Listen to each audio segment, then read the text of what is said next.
ಇವತ್ತಿನ ಕಾರ್ಯಕ್ರಮದಲ್ಲಿ ಈ ಸ್ವಾಧ್ಯಾಯ ಇದೆ. ಇದರಲ್ಲಿ ದ ಮ್ಯಾಜಿಕ್ ಬುಕ್ ಅಂತ ಅಂದ್ಬಿಟ್ಟು ಆ ಒಂದು ಪುಸ್ತಕದ ಒಂದು ಸ್ವಾಧ್ಯಾಯವನ್ನ ನಮ್ಮ ಡಾಕ್ಟರ್ ಯಶೋಧ ಅವ್ರು ಮಾಡ್ತಾ ಇದ್ದಾರೆ. ಸೊ ಹಾಗಾಗಿ ಅದ್ಭುತವಾಗಿದೆ ಪುಸ್ತಕ.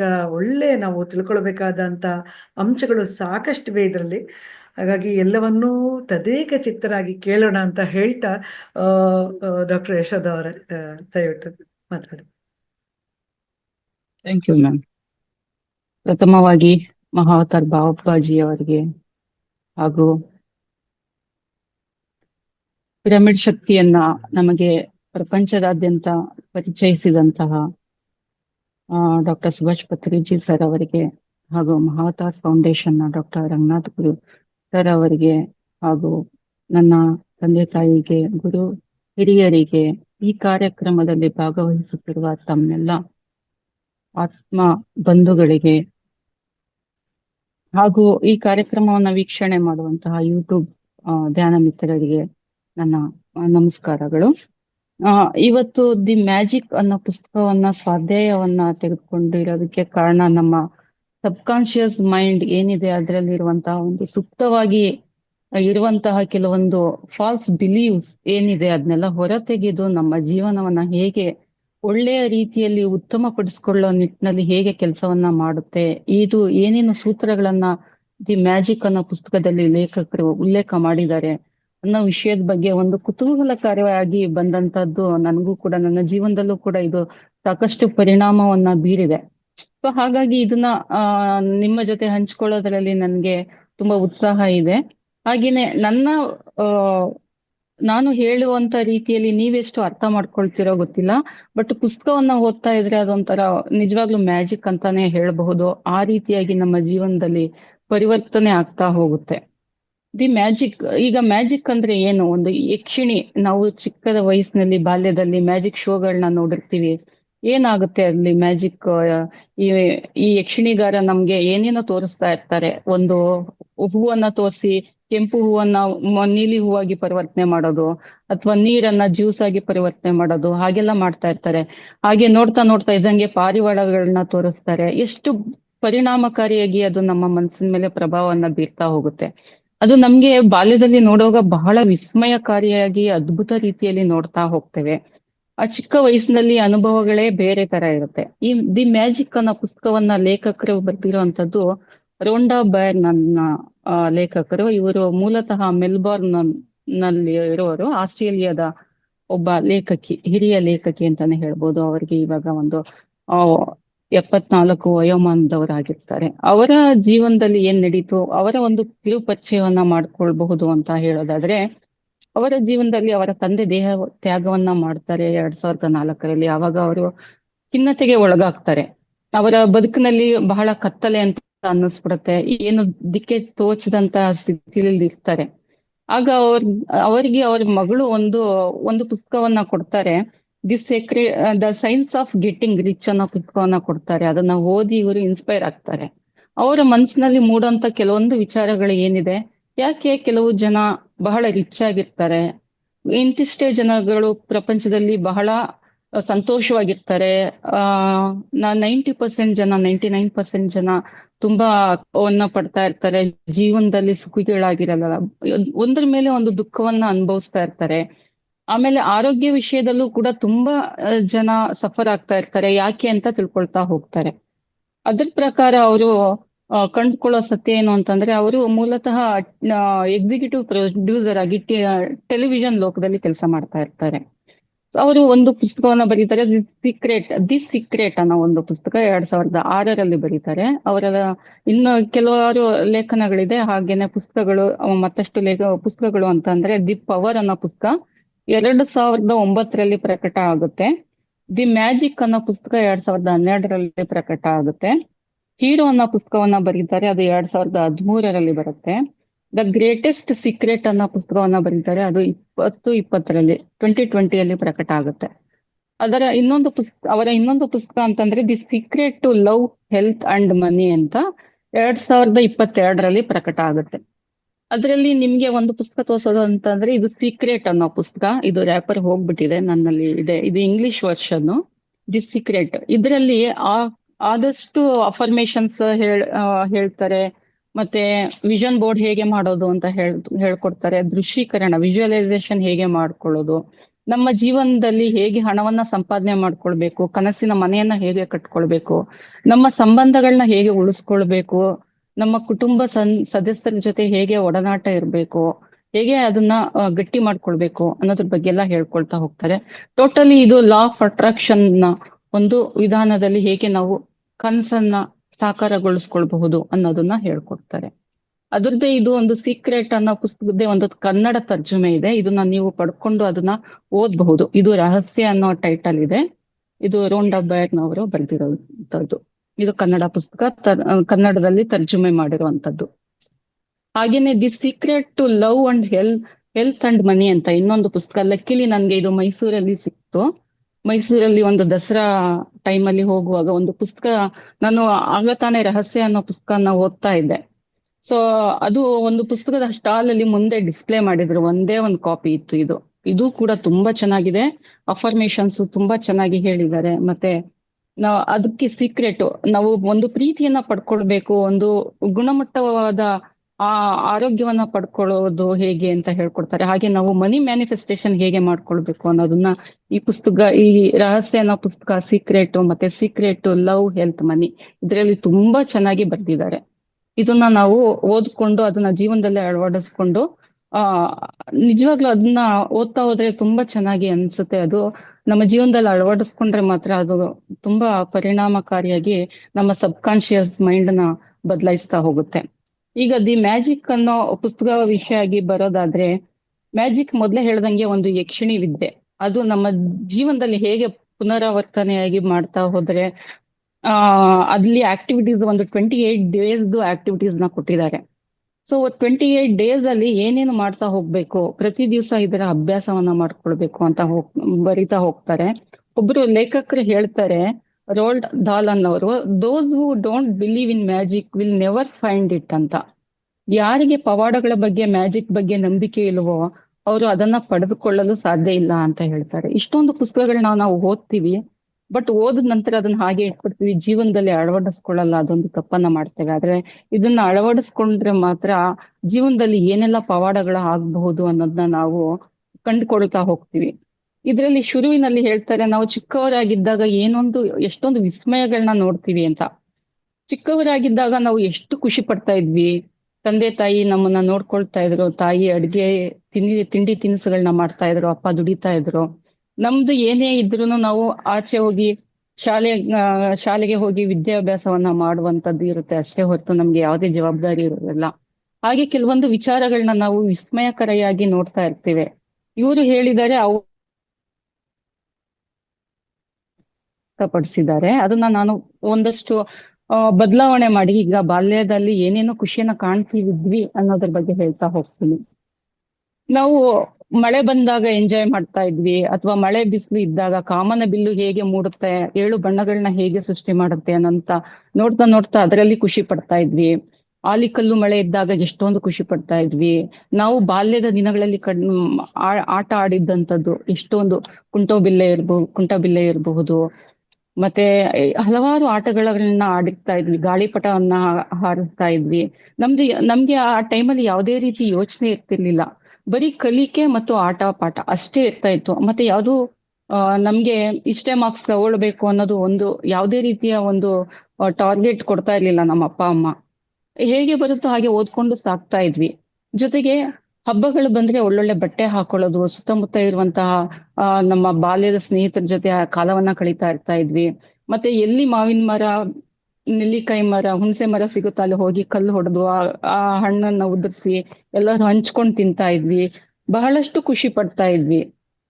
ಅದರಲ್ಲೂ ರಾತ್ರಿ ಹೊತ್ತು ಆಯ್ತು ಅಂತಂದ್ರೆ ಓದುವಿನ ಜೊತೆ ಓದುವನ್ನ ಮುಗಿಸಿ ನಂತರ ಅಕಸ್ಮಾತ್ ಕರೆಂಟ್ ಇಲ್ಲ ಅಂತ ಹೇಳಿದ್ರೆ ಒಂದು ಅಂಗಳದಲ್ಲಿ ದೊಡ್ಡದಾಗಿ ಚಾಪೆ ಹಾಸ್ಬಿಟ್ಟು ನಮ್ಮಲ್ಲಿ ಯಾರ್ಯಾರು ಕಸಿನ್ಸ್ ಇದ್ದಾರೆ, ಬಾಲ್ಯ ಸ್ನೇಹಿತರಿದ್ದಾರೆ, ಎಲ್ಲರೂ ಒಟ್ಟಾಗಿ ಒಬ್ಬೊಬ್ಬರಾಗಿ ಮಲ್ಕೊಂಡು ಆಕಾಶವನ್ನ ದಿಟ್ಟಿಸ್ತಾ ನಕ್ಷತ್ರಗಳನ್ನ ಎಣಿಸ್ತಾ ಇದ್ವಿ. ಚಂದ್ರನನ್ನ ನೋಡ್ಕೊಂಡು ಊಟ ಮಾಡ್ತಾ ಇದ್ವಿ. ಹಾಗೇನೆ ಅಂತ್ಯಾಕ್ಷರಿ ಆಡ್ತಾ ಇದ್ವಿ, ಹಾಡುಗಳನ್ನ ಹಾಡ್ತಾ ಇದ್ವಿ. ಇಷ್ಟೊಂದು ರೀತಿಯಲ್ಲಿ ನಾವು ಅನುಭವಿಸ್ತಾ ಇರ್ತಾ ಇದ್ವಿ. ಮತ್ತೆ ಚಿಕ್ಕ ವಯಸ್ಸಿನಲ್ಲಿ ನಾವು ಯಾವ್ದಾದ್ರು ಒಂದು ಟೈಲರಿಂಗ್ ಬಟ್ಟೆ, ವೇಸ್ಟ್ ಬಟ್ಟೆಗಳನ್ನ ತಗೊಂಡು ರಾಜ ರಾಣಿ ತರ ಅದಕ್ಕೆ ವೇಷವನ್ನ ಹಾಕಿ ಮದ್ವೆ ಮಾಡೋ ತರ, ಅಥವಾ ರಾಜ ರಾಣಿಯನ್ನ ಒಪ್ಪು ಆಟ ಆಡೋ ಆ ತರ, ಮತ್ತೆ ಒಂದು ಸಣ್ಣ ಕುಡಿಕೆ ಮಡಿಕೆಗಳಲ್ಲಿ ಆಹಾರವನ್ನ ಆ ತಯಾರು ಮಾಡಿ ಅದನ್ನ ಎಲ್ಲರಿಗೂ ಬಡಿಸೋ ತರ ಪುಟ್ಟ ಪುಟ್ಟ ಆಟ ಸಾಮಾನುಗಳನ್ನ ಇಟ್ಕೊಂಡು ಎಷ್ಟೊಂದು ರೀತಿ ವಿಸ್ಮಯಕಾರಿಯಾಗಿ ಅದನ್ನ ನಾವು ಅನುಭವಿಸ್ತಾ ಇದ್ವಿ. ಅದ್ಭುತ ಪ್ರಪಂಚ ಅನ್ನಿಸ್ತಾ ಇತ್ತು. ಕೊನೆಗೆ ಹೋಗ್ತಾ ಹೋಗ್ತಾ ಏನಾಗುತ್ತೆ ಅಂತಂದ್ರೆ, ಬೆಳೀತಾ ಬೆಳೀತಾ ಇದ್ದ ಹಾಗೆ ನಮ್ಮಲ್ಲಿ ಒಂದು ಶಾಲಾ ಕಾಲೇಜು ದಿವಸಗಳನ್ನ ಮುಗಿಸ್ತೇವೆ, ಅಥವಾ ಕೆಲಸವನ್ನ ಪಡೆಯಬೇಕಾಗುತ್ತೆ, ಉದ್ಯೋಗಕ್ಕೆ ಹೋಗ್ಬೇಕಾಗುತ್ತೆ. ನಂತರ ಬರುವಂತದ್ದು ಮದ್ವೆಯ ವಯಸ್ಸು, ಮದ್ವೆ ಆಗ್ಬೇಕಾಗುತ್ತೆ. ಹಾಗೆ ಜವಾಬ್ದಾರಿಗಳು, ಮಕ್ಕಳು, ಕುಟುಂಬದ ವ್ಯವಸ್ಥೆಯಲ್ಲಿ ಒಂದು ಅಡ್ಜಸ್ಟ್ ಮಾಡ್ಕೊಂಡು ಹೋಗುವಂಥದ್ದು, ಕಾಂಪ್ರಮೈಸ್ ಆಗುವಂಥದ್ದು, ಎಲ್ಲಾ ತರದ ಒಂದು ಶುರುವಾಗ್ಬಿಡತ್ತೆ. ಈ ಹಂತದಲ್ಲಿ ನಮ್ಗೆ ಏನಾಗುತ್ತೆ, ಬಾಲ್ಯಾವಸ್ಥೆ ಆದ ನಂತರ ಈ ಜವಾಬ್ದಾರಿಯುತ ಜೀವನವನ್ನ ನಡೆಸುವಂತ ಅವಸ್ಥೆಯಲ್ಲಿ ಏನಾಗುತ್ತೆ, ನಮ್ಮಲ್ಲಿ ಕೆಲವೊಂದು ಫಾಲ್ಸ್ ಬಿಲೀವ್ಸ್ ನಮ್ಮ ಸಬ್ಕಾನ್ಶಿಯಸ್ ಮೈಂಡ್ಗೆ ಹೋಗುತ್ತೆ. ಅದರಲ್ಲಿ ಬರುವಂತದ್ದು ಏನೇನು ಅಂತಂದ್ರೆ, ಕೆಲವೊಂದು ವಿಚಾರಗಳಲ್ಲಿ ದುಃಖವಾಗಿ ನಾವು ಕೆಲವೊಂದು ಫಾಲ್ಸ್ ಬಿಲೀವ್ಸ್ ನ ಇಟ್ಕೊಂಡಿರ್ತೀವಿ. ಓನ್ಲಿ ನೆಗೆಟಿವ್ ಸೈಡ್ಸ್ ಎಲ್ಲ ನೋಡ್ತಾ ಇರ್ತೀವಿ. ಅದರಲ್ಲಿ ಏನಾಗುತ್ತೆ ಅಂತಂದ್ರೆ, ಒಳ್ಳೆದ್ದು ಕೆಟ್ಟದ್ದು ಹಲವಾರು ರೀತಿಯಲ್ಲಿ ಹಲವಾರು ಪರಿಸ್ಥಿತಿಯಲ್ಲಿ ನೋಡ್ತಾ ಹೋಗ್ತಾ ಇರ್ತೀವಿ. ಒಳ್ಳೆದ್ದು ಕೆಟ್ಟದ್ದು ಅಂತಂದ್ರೆ ಏನು, ನಮ್ಮ ಜೀವನದಲ್ಲಿ ಒಳ್ಳೇದು ಅಂದ್ರೇನು, ಕೆಟ್ಟದ್ದು ಅಂತಂದ್ರೇನು? ನಮ್ಗೆ ಯಾರು ಮೋಸ ಮಾಡಿದ್ರೆ ನಮ್ಗಾಗಲ್ವೋ ಅದನ್ನ ನಾವು ಬೇರೆಯವ್ರಿಗೆ ಮಾಡ್ಬಾರ್ದು. ನಮ್ಗೆ ಯಾರು ಸುಳ್ಳು ಹೇಳಿದ್ರೆ ನಮ್ಗೆ ಆಗಲ್ವೋ ಅದೇ ರೀತಿ ನಾವು ಬೇರೆಯವ್ರಿಗೆ ಸುಳ್ಳು ಹೇಳ್ಬಾರ್ದು. ನಮ್ಮ ವಸ್ತುವನ್ನ ಯಾರಾದ್ರೂ ತೆಕ್ಕೊಂಡ್ರೆ, ಇನ್ಯಾವುದೋ ರೀತಿಯಲ್ಲಿ ನಮಗೆ ತೊಂದರೆಯನ್ನ ಮಾಡಿದ್ರೆ ಅದು ನಮ್ಗಾಗಲ್ವೋ ಆ ರೀತಿ ನಾವು ಬೇರೆಯವ್ರ ಜೊತೆ ನಡ್ಕೊಳ್ಬಾರ್ದು. ಹಾಗೇನೆ ನಮ್ಮ ಆತ್ಮನಿಂದನೆಯನ್ನು ಕೂಡ ನಾವು ಮಾಡ್ಕೊಳ್ಬಾರ್ದು. ಏಕೆಂದ್ರೆ ಕೆಲವ್ರದ್ದು ಎಲ್ಲ ಇರುತ್ತೆ, ಬಿಲೀವ್ಸ್ ಏನು ಅಂತಂದ್ರೆ, ನಾನ್ ಚೆನ್ನಾಗಿಲ್ಲ, ನನ್ ಮುಖ ಚೆನ್ನಾಗಿಲ್ಲ, ನನ್ನ ಮೂಗು ಚೆನ್ನಾಗಿಲ್ಲ, ನಾನ್ ಕಪ್ಪಗಿದ್ದೇನೆ, ಮತ್ತೆ ನನ್ನಲ್ಲಿ ಸಾಕಷ್ಟು ಹಣ ಇಲ್ಲ, ನಾನು ಗಿಡ್ಡ ಇದ್ದೇನೆ, ನಾನು ದಪ್ಪ ಇದ್ದೇನೆ, ಈ ರೀತಿ ಬರೀ ಕಂಪ್ಲೇಂಟ್ಸೇ ಹೇಳ್ಕೊಂಡು ಹೋಗ್ತಾ ಇರ್ತೀವಿ ನಮ್ಮ ದೇಹದ ಬಗ್ಗೆ ಆಗ್ಲಿ. ಮತ್ತೆ ನಮ್ಮ ಆಸುಪಾಸು ನಮ್ಮ ಜೊತೆ ಯಾರು ಬದುಕ್ತಾ ಇರ್ತಾರೋ ಅವರಲ್ಲಿ ಬರೀ ಕಂಪ್ಲೇಂಟ್ಸೇ ಹೇಳ್ತಾ ಹೋಗ್ತೇವೆ. ಅದು ಏನಾಗುತ್ತೆ ಅಂತಂದ್ರೆ, ನಮ್ ಸಬ್ಕಾನ್ಶಿಯಸ್ ಮೈಂಡ್ ಅಲ್ಲಿ ಒಂದೊಂದೇ ಸ್ಟೋರ್ ಆಗ್ತಾ ಹೋಗುತ್ತೆ. ಅದರಲ್ಲಿ ಪಾಸಿಟಿವ್ ಸೈಡೇ ನೋಡೋದಿಲ್ಲ. ಯಾವಾಗ್ಲೂ ಕಂಪ್ಲೇಂಟ್ಸು ಅಥವಾ ಬೇರೆಯವ್ರ ಜೊತೆ ನಾವು ಕಂಪೇರ್ ಮಾಡ್ಕೊಂಡೇ ಬದುಕ್ತಾ ಹೋಗ್ತೀವಿ. ಹೀಗೆ ನಾವು ಹಲವಾರು ರೀತಿಯಲ್ಲಿ ನಮ್ಮ ಕಾನ್ಶಿಯಸ್ ಮೈಂಡ್ ಏನ್ ತೋರಿಸುತ್ತೆ, ಈ ಲಾಜಿಕ್ ಮೈಂಡ್ ಏನ್ ಹೇಳುತ್ತೆ ಅದನ್ನ ಸಬ್ಕಾನ್ಶಿಯಸ್ ಮೈಂಡ್, ಸುಪ್ತ ಮನಸ್ಸು ಬಿಲೀವ್ ಮಾಡ್ತಾ ಹೋಗುತ್ತೆ. ಅದನ್ನ ನಂಬಿ ಕೆಟ್ಟ ಕೆಟ್ಟ ಅಭಿಪ್ರಾಯಗಳನ್ನೇ ಅದು ಜಾಸ್ತಿ ಸ್ಟೋರ್ ಮಾಡ್ಕೊಂಡು ಹೋಗುತ್ತೆ. ಆದ್ರೆ ಸುಪ್ತ ಮನಸ್ಸಿನಲ್ಲಿ ಅದು ಹೆಚ್ಚು ಸ್ಟೋರ್ ಆದಷ್ಟು ನಮ್ಗೆ ಮುಂದಿನ ದಿನದಲ್ಲಿ ಅದರ ಪರಿಣಾಮವನ್ನ ಹೋಗ್ಬೇಕಾಗುತ್ತೆ. ಹಾಗೇನೆ ಹೋಗ್ತಾ ಇರುವಾಗ ಇದನ್ನ ನಾವು ಹೇಗೆ ಮ್ಯಾಜಿಕ್ ಅನ್ನೋ ರೀತಿಯಲ್ಲಿ ಹೊರಬರಬಹುದು, ನಮ್ಮ ಸಬ್ಕಾನ್ಶಿಯಸ್ ಮೈಂಡ್ ನ ಹೇಗೆ ಅದನ್ನ ಬದಲಾಯಿಸ್ಕೊಳ್ಬಹುದು ಅಂತ ತಿಳಿಸೋದೇ ಈ ಮ್ಯಾಜಿಕ್ ಅನ್ನೋ ಪುಸ್ತಕದಲ್ಲಿ ತಿಳಿಸ್ತಾ ಹೋಗ್ತಾ ಇರ್ತಾರೆ. ಈ ಪುಸ್ತಕದಲ್ಲಿ ಮೊದಲ 28 ದಿವಸದಲ್ಲಿ ಮೊದಲ 12 ಪುಸ್ತಕ ಆಕ್ಟಿವಿಟೀಸ್ ಅಂತ ಇರುತ್ತೆ. ಒಂದೊಂದು ದಿವಸವೂ ಒಂದೊಂದು ಆಕ್ಟಿವಿಟೀಸ್ ನ ಮಾಡ್ಬೇಕಾಗತ್ತೆ.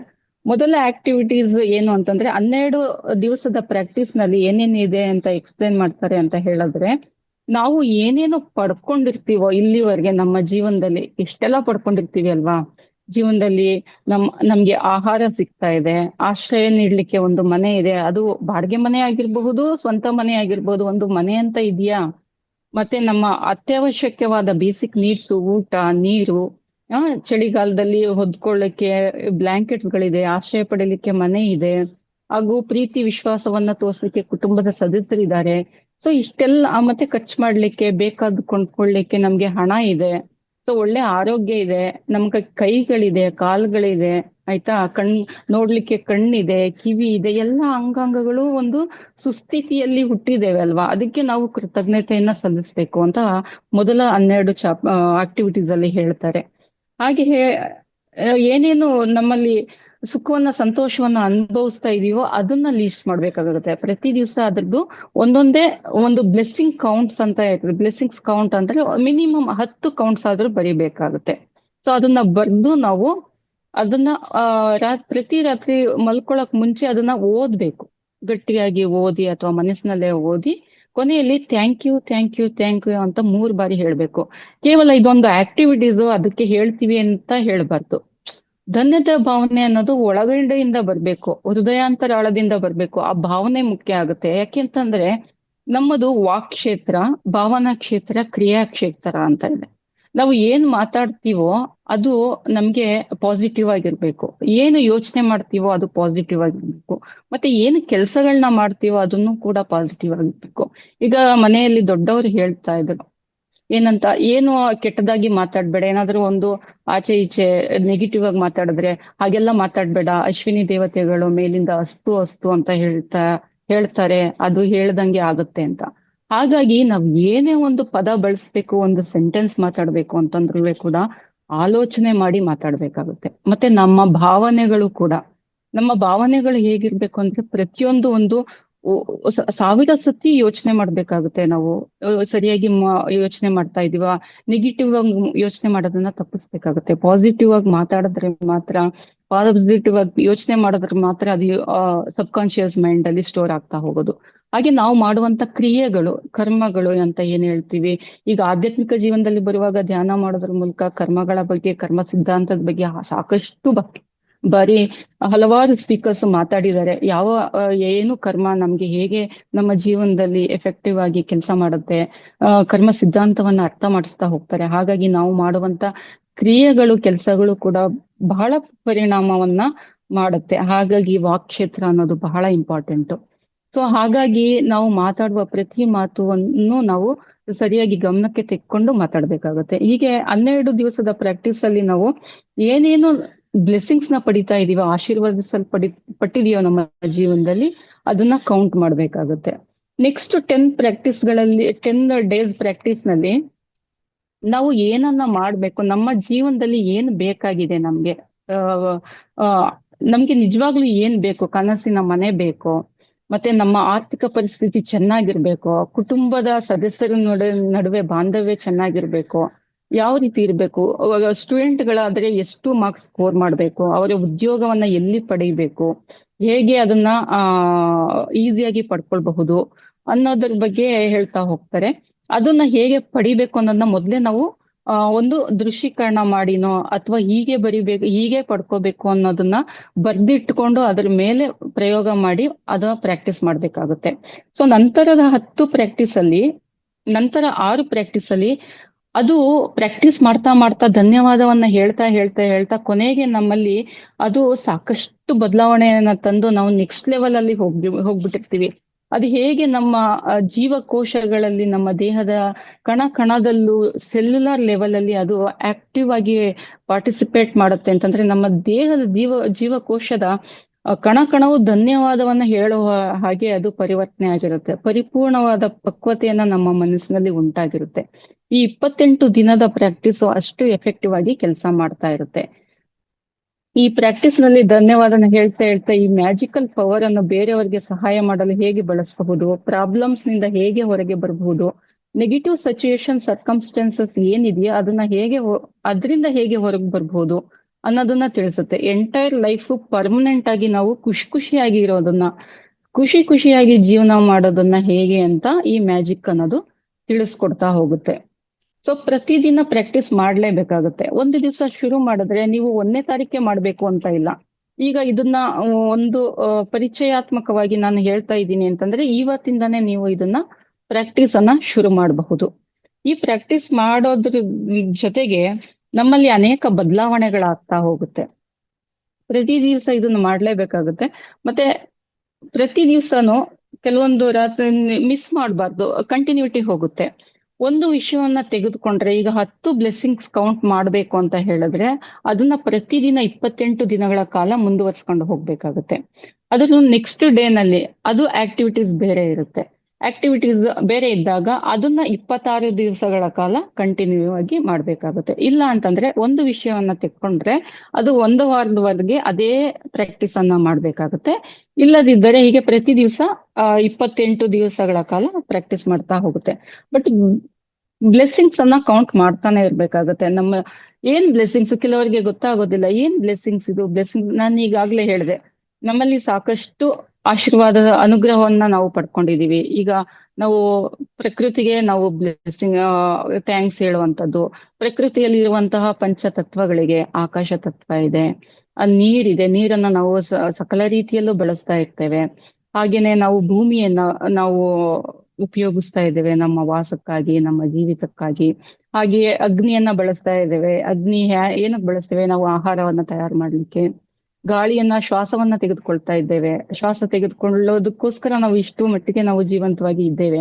ನಾವು ಬೆಳಿಗ್ಗೆ ಎದ್ದ ತಕ್ಷಣ ಏನ್ ಮಾಡ್ತಾ ಇದ್ದೇವೆ? ನಾವು ಕಣ್ಣು ಬಿಟ್ಟಿದೀವಿ, ನಿದ್ದೆಯಿಂದ ಇದ್ದು ಕಣ್ಣು ಬಿಟ್ಟಿದೀವಿ ಅಂತಂದ್ರೆ ಒಂದು ಗಾಳಿಯನ್ನು ತೆಗೆದುಕೊಂಡಂತ ಶ್ವಾಸವನ್ನ ಮಾಡ್ತಾ ಇದ್ದದ್ದು ತಾನೇ ನಾವು ಬದುಕಿದೀವಿ. ಅದಕ್ಕೆ ಒಂದು ವಿಸ್ಮಯಕಾರಿಯಾಗಿ ನಾವು ಈಗ ಯೂನಿವರ್ಸ್ಗೆ ಥ್ಯಾಂಕ್ಸ್ ಹೇಳ್ಬೇಕಾಗುತ್ತೆ. ಮತ್ತೆ ಎಚ್ಚರ ಆದ ನಂತರ ಓ ನಾನು ಬದುಕಿದೀನಿ ಅನ್ನೋ ಒಂದು ಆಶಾ ಭಾವನೆಯಿಂದ ನಾವು ಕಣ್ಬಿಡ್ಬೇಕಾಗುತ್ತೆ. ನಂತರ ನಮ್ಮ ಕೈಕಾಲುಗಳು ಸಕಲ ರೀತಿಯಲ್ಲೂ ನಮ್ಗೆ ಕೋಆಪರೇಟ್ ಮಾಡ್ತಾ ಇದೆ, ನಮ್ಮ ಅಂಗಾಂಗಗಳ ವ್ಯವಸ್ಥೆ ಚೆನ್ನಾಗಿದೆ. ಈ ರೀತಿ ಒಂದು ಪಾಸಿಟಿವ್ ವೇನಲ್ಲಿ ಥಿಂಕ್ ಮಾಡ್ಬೇಕಾಗುತ್ತೆ. ಹಾಗೆ ನಾವು ಏನಾದ್ರೂ ಕೆಲ್ಸಕ್ಕೆ ಆಚೆ ಹೋಗ್ಬೇಕು ಅಂತಂದ್ರೆ ಹಲವಾರು ರೀತಿಯಲ್ಲಿ ನಮ್ಗೆ ಹೆಲ್ಪ್ ಮಾಡೋಂಥವ್ರು ಇರ್ತಾರೆ.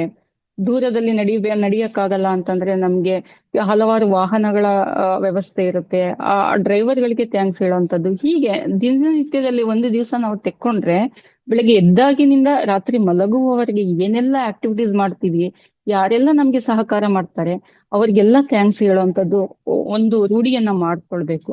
ಆ ಧನ್ಯತಾ ಭಾವನೆ ಏನಿದೆ ನಮ್ಮನ್ನ ಉತ್ತುಂಗ ಸ್ಥಿತಿಗೆ ಕರ್ಕೊಂಡು ಹೋಗುತ್ತೆ. ಕೆಲವೊಂದು ನಾವು ವಿಷಯಗಳನ್ನ ಹಗುರವಾಗಿ ತೆಕ್ಕೊಳ್ತೇವೆ. ಏನಿಲ್ಲ ಬಿಡು, ಎಲ್ಲಾರ್ಗೂ ಸಿಕ್ಕಿರೋ ಹಾಗೆ ನನ್ಗೆ ಸಿಕ್ಕಿದೆ, ಊಟ ಸಿಕ್ಕಿದೆ ಅಂದ್ರೆ ಎಲ್ಲರೂ ಮಾಡ್ತಾರೆ, ಅದರಲ್ಲಿ ಏನಿದೆ, ನನ್ಗೂ ಸಿಕ್ಕಿದೆ ಅನ್ನೋ ಭಾವನೆ ಬರುತ್ತೆ. ಆದ್ರೆ ಆ ತರ ಭಾವನೆ ನಮ್ಗೆ ಜಾಸ್ತಿ ದಿವಸ ಇಟ್ಕೊಂಡ್ರೆ ಅದು ನಮ್ಮಿಂದ ಇವರು ಒಂದು ಹೇಳ್ತಾರೆ, ಹೆಚ್ಚು ಹಗುರವಾಗಿ ತೆಕ್ಕೊಂಡಾಗ ನಮ್ಮ ಆರ್ಥಿಕ ಪರಿಸ್ಥಿತಿನೇ ಇರಬಹುದು, ಆರೋಗ್ಯದ ವಿಷಯದಲ್ಲೇ ಇರಬಹುದು, ಈಗ ನಾವು ಸ್ನೇಹಿತರ ಜೊತೆ ಬಂಧು ಬಾಂಧವರ ಜೊತೆ ನಡ್ಕೊಳ್ಳುವ ರೀತಿಯಲ್ಲೇ ಇರಬಹುದು. ಹೆಚ್ಚು ನಾವು ಟೇಕನ್ ಫಾರ್ ಗ್ರಾಂಟೆಡ್ ಅಂತ ಹೇಳಿದ್ರೆ ಅದು ನಮ್ಮಿಂದ ಕಿತ್ಕೊಂಡು ಹೋಗುತ್ತೆ ಅಂತಂದ್ರೆ ನಮ್ಮಿಂದ ದೂರ ಆಗಲ್ಪಡುತ್ತೆ. ಯೂನಿವರ್ಸ್ ನಮ್ಮಿಂದ ಅದನ್ನ ತೆಗೆದುಕೊಂಡು ವಾಪಸ್ ಹೋಗ್ಬಿಡುತ್ತೆ ಅಂತ ಅರ್ಥ ಆಗುತ್ತೆ. ನಾವು ಯಥೇಚ್ಛವಾಗಿ ಖರ್ಚು ಮಾಡ್ತಾ ಇರ್ತೇವೆ. ಹಣ ನಮ್ಮ ಹತ್ರ ಇದೆ ಅನ್ನೋ ಕಾರಣಕ್ಕೆ ಬಹಳ ಉದಾರತನದಿಂದ ಅಥವಾ ಅದಕ್ಕೆ ಧನ್ಯವಾದವನ್ನ ಕೊಡದೆ ಸಾಕಷ್ಟು ಕಡೆ ಖರ್ಚು ಮಾಡ್ತಾ ಇರ್ತೇವೆ. ಕೇಳಿದವ್ರಿಗೆಲ್ಲ ಕೊಡ್ತಾ ಇರ್ತೇವೆ. ಅವ್ರು ಹಿಂದೂ ಮುಂದೂ ನೋಡಲ್ಲ, ಯಾರಿಗೋ ಸಹಾಯ ಮಾಡ್ಬೇಕು ಅನ್ನೋ ದೃಷ್ಟಿ ನಮ್ಮಲ್ಲಿ ಇರುತ್ತೆ. ಆದ್ರೆ ನಮ್ಮ ವೀಕ್ನೆಸ್ ಅನ್ನ ತಿಳ್ಕೊಂಡು ಹಲವಾರು ಜನ ನಮ್ಮನ್ನ ದುರುಪಯೋಗ ಪಡಿಸ್ಕೊಳ್ತಾರೆ. ಅಂತ ವಿಷಯದಲ್ಲಿ ನಾವು ಕೆಲವು ಸಮಯ ಕೈ ಮೀರಿ ಟೈಮ್ ಮೀರಿ ಹೋಗಿರ್ತೇವೆ. ಹಾಗೇನೆ ಕೊಟ್ಟಂತ ತಗೊಂಡ್ಕೊಂಡಂತ ವ್ಯಕ್ತಿ ನಮ್ಗೆ ವಾಪಸ್ ಕೊಡೋದಿಲ್ಲ. ಆವಾಗ ಅದರ ನಂತರದಲ್ಲಿ ನಮ್ಮ ಪರಿಸ್ಥಿತಿ ಹೇಗಿರುತ್ತೆ ನೀವೇ ಒಮ್ಮೆ ಯೋಚನೆ ಮಾಡ್ಬೇಕು. ಈ ರೀತಿ ನಾವು ಪ್ರತಿಯೊಂದು ದಿನನೂ ಪ್ರತಿಯೊಂದು ಕ್ಷಣನೂ ಧನ್ಯತಾ ಭಾವವನ್ನ ಕೊಡ್ತಾ ಇರ್ಬೇಕಾಗುತ್ತೆ, ಅನುಭವಿಸ್ತಾ ಇರ್ಬೇಕಾಗುತ್ತೆ. ಅದು ಯೋಚನೆ ಮಾಡಿ ನಾವು ಆ ಕೃತಜ್ಞತೆಯನ್ನ ಅರ್ಪಿಸ್ತಾ ಇರ್ಬೇಕಾಗುತ್ತೆ.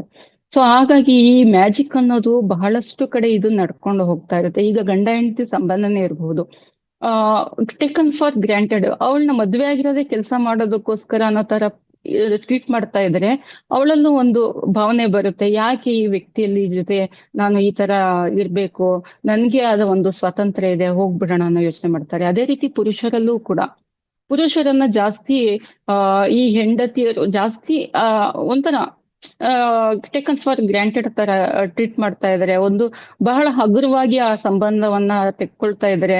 ಅವರಲ್ಲೂ ಫೀಲ್ ಆಗುತ್ತೆ, ಈ ವ್ಯಕ್ತಿಯ ಜೊತೆ ನನ್ಗೆ ಯಾಕೋ ಸರಿ ಬರ್ತಾ ಇಲ್ಲ ಅನ್ನೋ ರೀತಿ. ಈ ಕಾರಣದಿಂದಲೇ ಹಲವಾರು ಕಡೆ ಡಿವೋರ್ಸ್ ಕೇಸಸ್ ಜಾಸ್ತಿ ಆಗ್ತಾ ಇರುವಂತದ್ದು. ಅದು ಯಾವುದೇ ಸಂಬಂಧ ಆಗ್ಲಿ, ಯಾವುದೇ ರೀತಿಯ ಆರೋಗ್ಯಕರ ವಿಷಯ ಆರೋಗ್ಯದ ರೀತಿಯಲ್ಲೇ ಆಗ್ಲಿ, ಹಾಗೂ ಆರ್ಥಿಕ ಪರಿಸ್ಥಿತಿ ಆಗ್ಲಿ, ನಾವು ತುಂಬಾ ಹಗುರವಾಗಿ ತೆಕ್ಕೊಳ್ಬಾರ್ದು. ಅವ್ರ ಬೇಕು. ನಮ್ಮ ದೇಹದಲ್ಲಿಯೂ ಕೂಡ ನಾವು ಆರೋಗ್ಯವನ್ನು ಕೂಡ ಇವತ್ತು ಚೆನ್ನಾಗಿದ್ದೇವೆ, ನಾಳೆ ಏನಾಗ್ತೀವೋ ಗೊತ್ತಿಲ್ಲ. ಆದ್ರೆ ಇವತ್ತು ನಾವು ಅನ್ಕೊಂಡಿರ್ತೀವಿ ನನ್ ದೇಹ ಚೆನ್ನಾಗಿದೆ, ನನಗೆ ಕಣ್ಣುಗಳು ಚೆನ್ನಾಗಿ ಕಾಣಿಸ್ತಾ ಇದೆ, ಕಿವಿ ಚೆನ್ನಾಗಿ ಕೇಳಿಸ್ತಾ ಇದೆ, ನನ್ ಕೈಕಾಲುಗಳು ಗಟ್ಟಿ ಇದೆ ಅಂತ ಹಗುರವಾಗಿ ಮಾತಾಡ್ತಾ ಇರ್ತೇವೆ, ನಾನು ಆರೋಗ್ಯವಾಗಿದ್ದೀನಪ್ಪ ಅಂತ. ಆದ್ರೆ ಎಷ್ಟು ದಿನಗಳವರೆಗೆ ನಾವು ಆರೋಗ್ಯವಾಗಿರ್ತೇವೆ ಅಂತ ಯೋಚನೆ ಮಾಡ್ಬೇಕಾಗುತ್ತೆ. ಸೊ ಹಾಗಾಗಿ ನಮ್ಮ ಪ್ರತಿಯೊಂದಕ್ಕೂ ನಾವು ಯಾವಾಗ್ಲೂ ಧನ್ಯತಾ ಭಾವವನ್ನ ಅರ್ಪಿಸ್ತಾ ಇರ್ಬೇಕಾಗುತ್ತೆ. ಯೂನಿವರ್ಸ್ ನಮ್ಗೆ ಕೊಟ್ಟಿರೋ ಗಿಫ್ಟ್ ಇದು. ಯಾಕೆಂದ್ರೆ ನಾವು ಹುಟ್ಟಿದಾಗಿಂದ ಇಷ್ಟು ಚೆನ್ನಾಗಿ ಹುಟ್ಟಿದ್ದೇವೆ.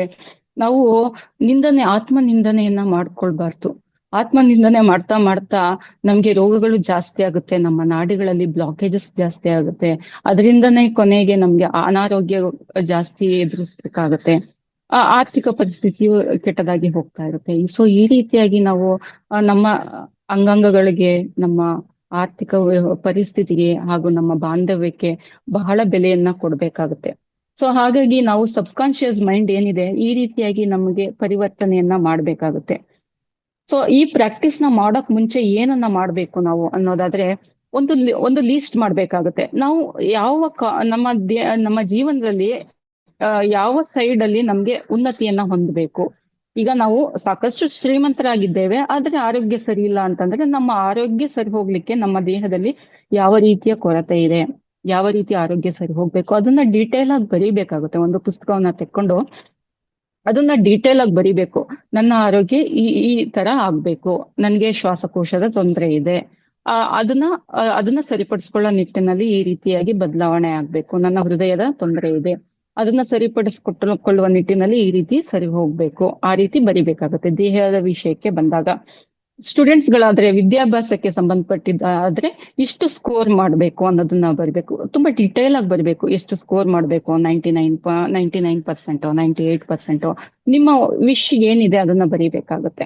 ಸೊ ನಿಮಗೆ ಕನಸಿನ ಮನೆ ಬೇಕು ಅಂತಂದ್ರೆ ಯಾವ ಪ್ರದೇಶದಲ್ಲಿ ಮನೆ ಬೇಕು, ನಿಮಗೆ ಎಷ್ಟು ರೂಮ್ಸ್ ಇರೋಂತ ಮನೆ ಬೇಕು, ಅದನ್ನ ಡೀಟೇಲ್ ಆಗಿ ಬರಿಬೇಕು. ಇಂಥ ವಾತಾವರಣದಲ್ಲಿ ಇರೋ ಮನೆ ಬೇಕು, ಇಷ್ಟು ರೂಮ್ಸ್ ಇರ್ಬೇಕು, ಈ ತರ ಮನೆ ಬೇಕು. ಚಂದದ ಕನಸಿನ ಮನೆ ಒಂದು ಚಿತ್ರಣ ಬರುತ್ತೆ ನಿಮ್ಮ ಮನಸ್ಸಿನಲ್ಲಿ, ಅದನ್ನ ಡೀಟೇಲ್ ಆಗಿ ಬರಿಬೇಕಾಗುತ್ತೆ ಪುಸ್ತಕದಲ್ಲಿ. ಹಾಗೇನೆ ಉದ್ಯೋಗ ಮಾಡುವ ಬೇಕಾದಂತವ್ರು, ಜಾಬ್ ಅನ್ನ ಪಡೆಯಬೇಕಾದಂತವ್ರು, ಎಂತ ಜಾಬ್ ಬೇಕು ನಿಮ್ಗೆ, ನಿಮ್ಮ ಜಾಬ್ ಎಂತ ಆಫೀಸಲ್ಲಿ ಸಿಕ್ಕರೆ ನಿಮ್ಗೆ ಖುಷಿ ಬರುತ್ತೆ, ಇಷ್ಟು ಸಂಬಳ ಬೇಕು, ಅದನ್ನ ಸ್ಪೆಸಿಫಿಕ್ ಆಗಿ ಬರಿಬೇಕು. ಅದನ್ನ ಬರೆದು ಡೈಲಿ ಅದಕ್ಕೆ ಒಂದು ಅಫರ್ಮೇಶನ್ಸ್ ಆದ್ರೂ ಮಾಡಬಹುದು. ಅದ್ರ ನಂತರ ಈ ಪ್ರಾಕ್ಟೀಸ್ ಏನಿದೆ ಅದನ್ನ ಶುರು ಮಾಡ್ಬೇಕಾಗುತ್ತೆ.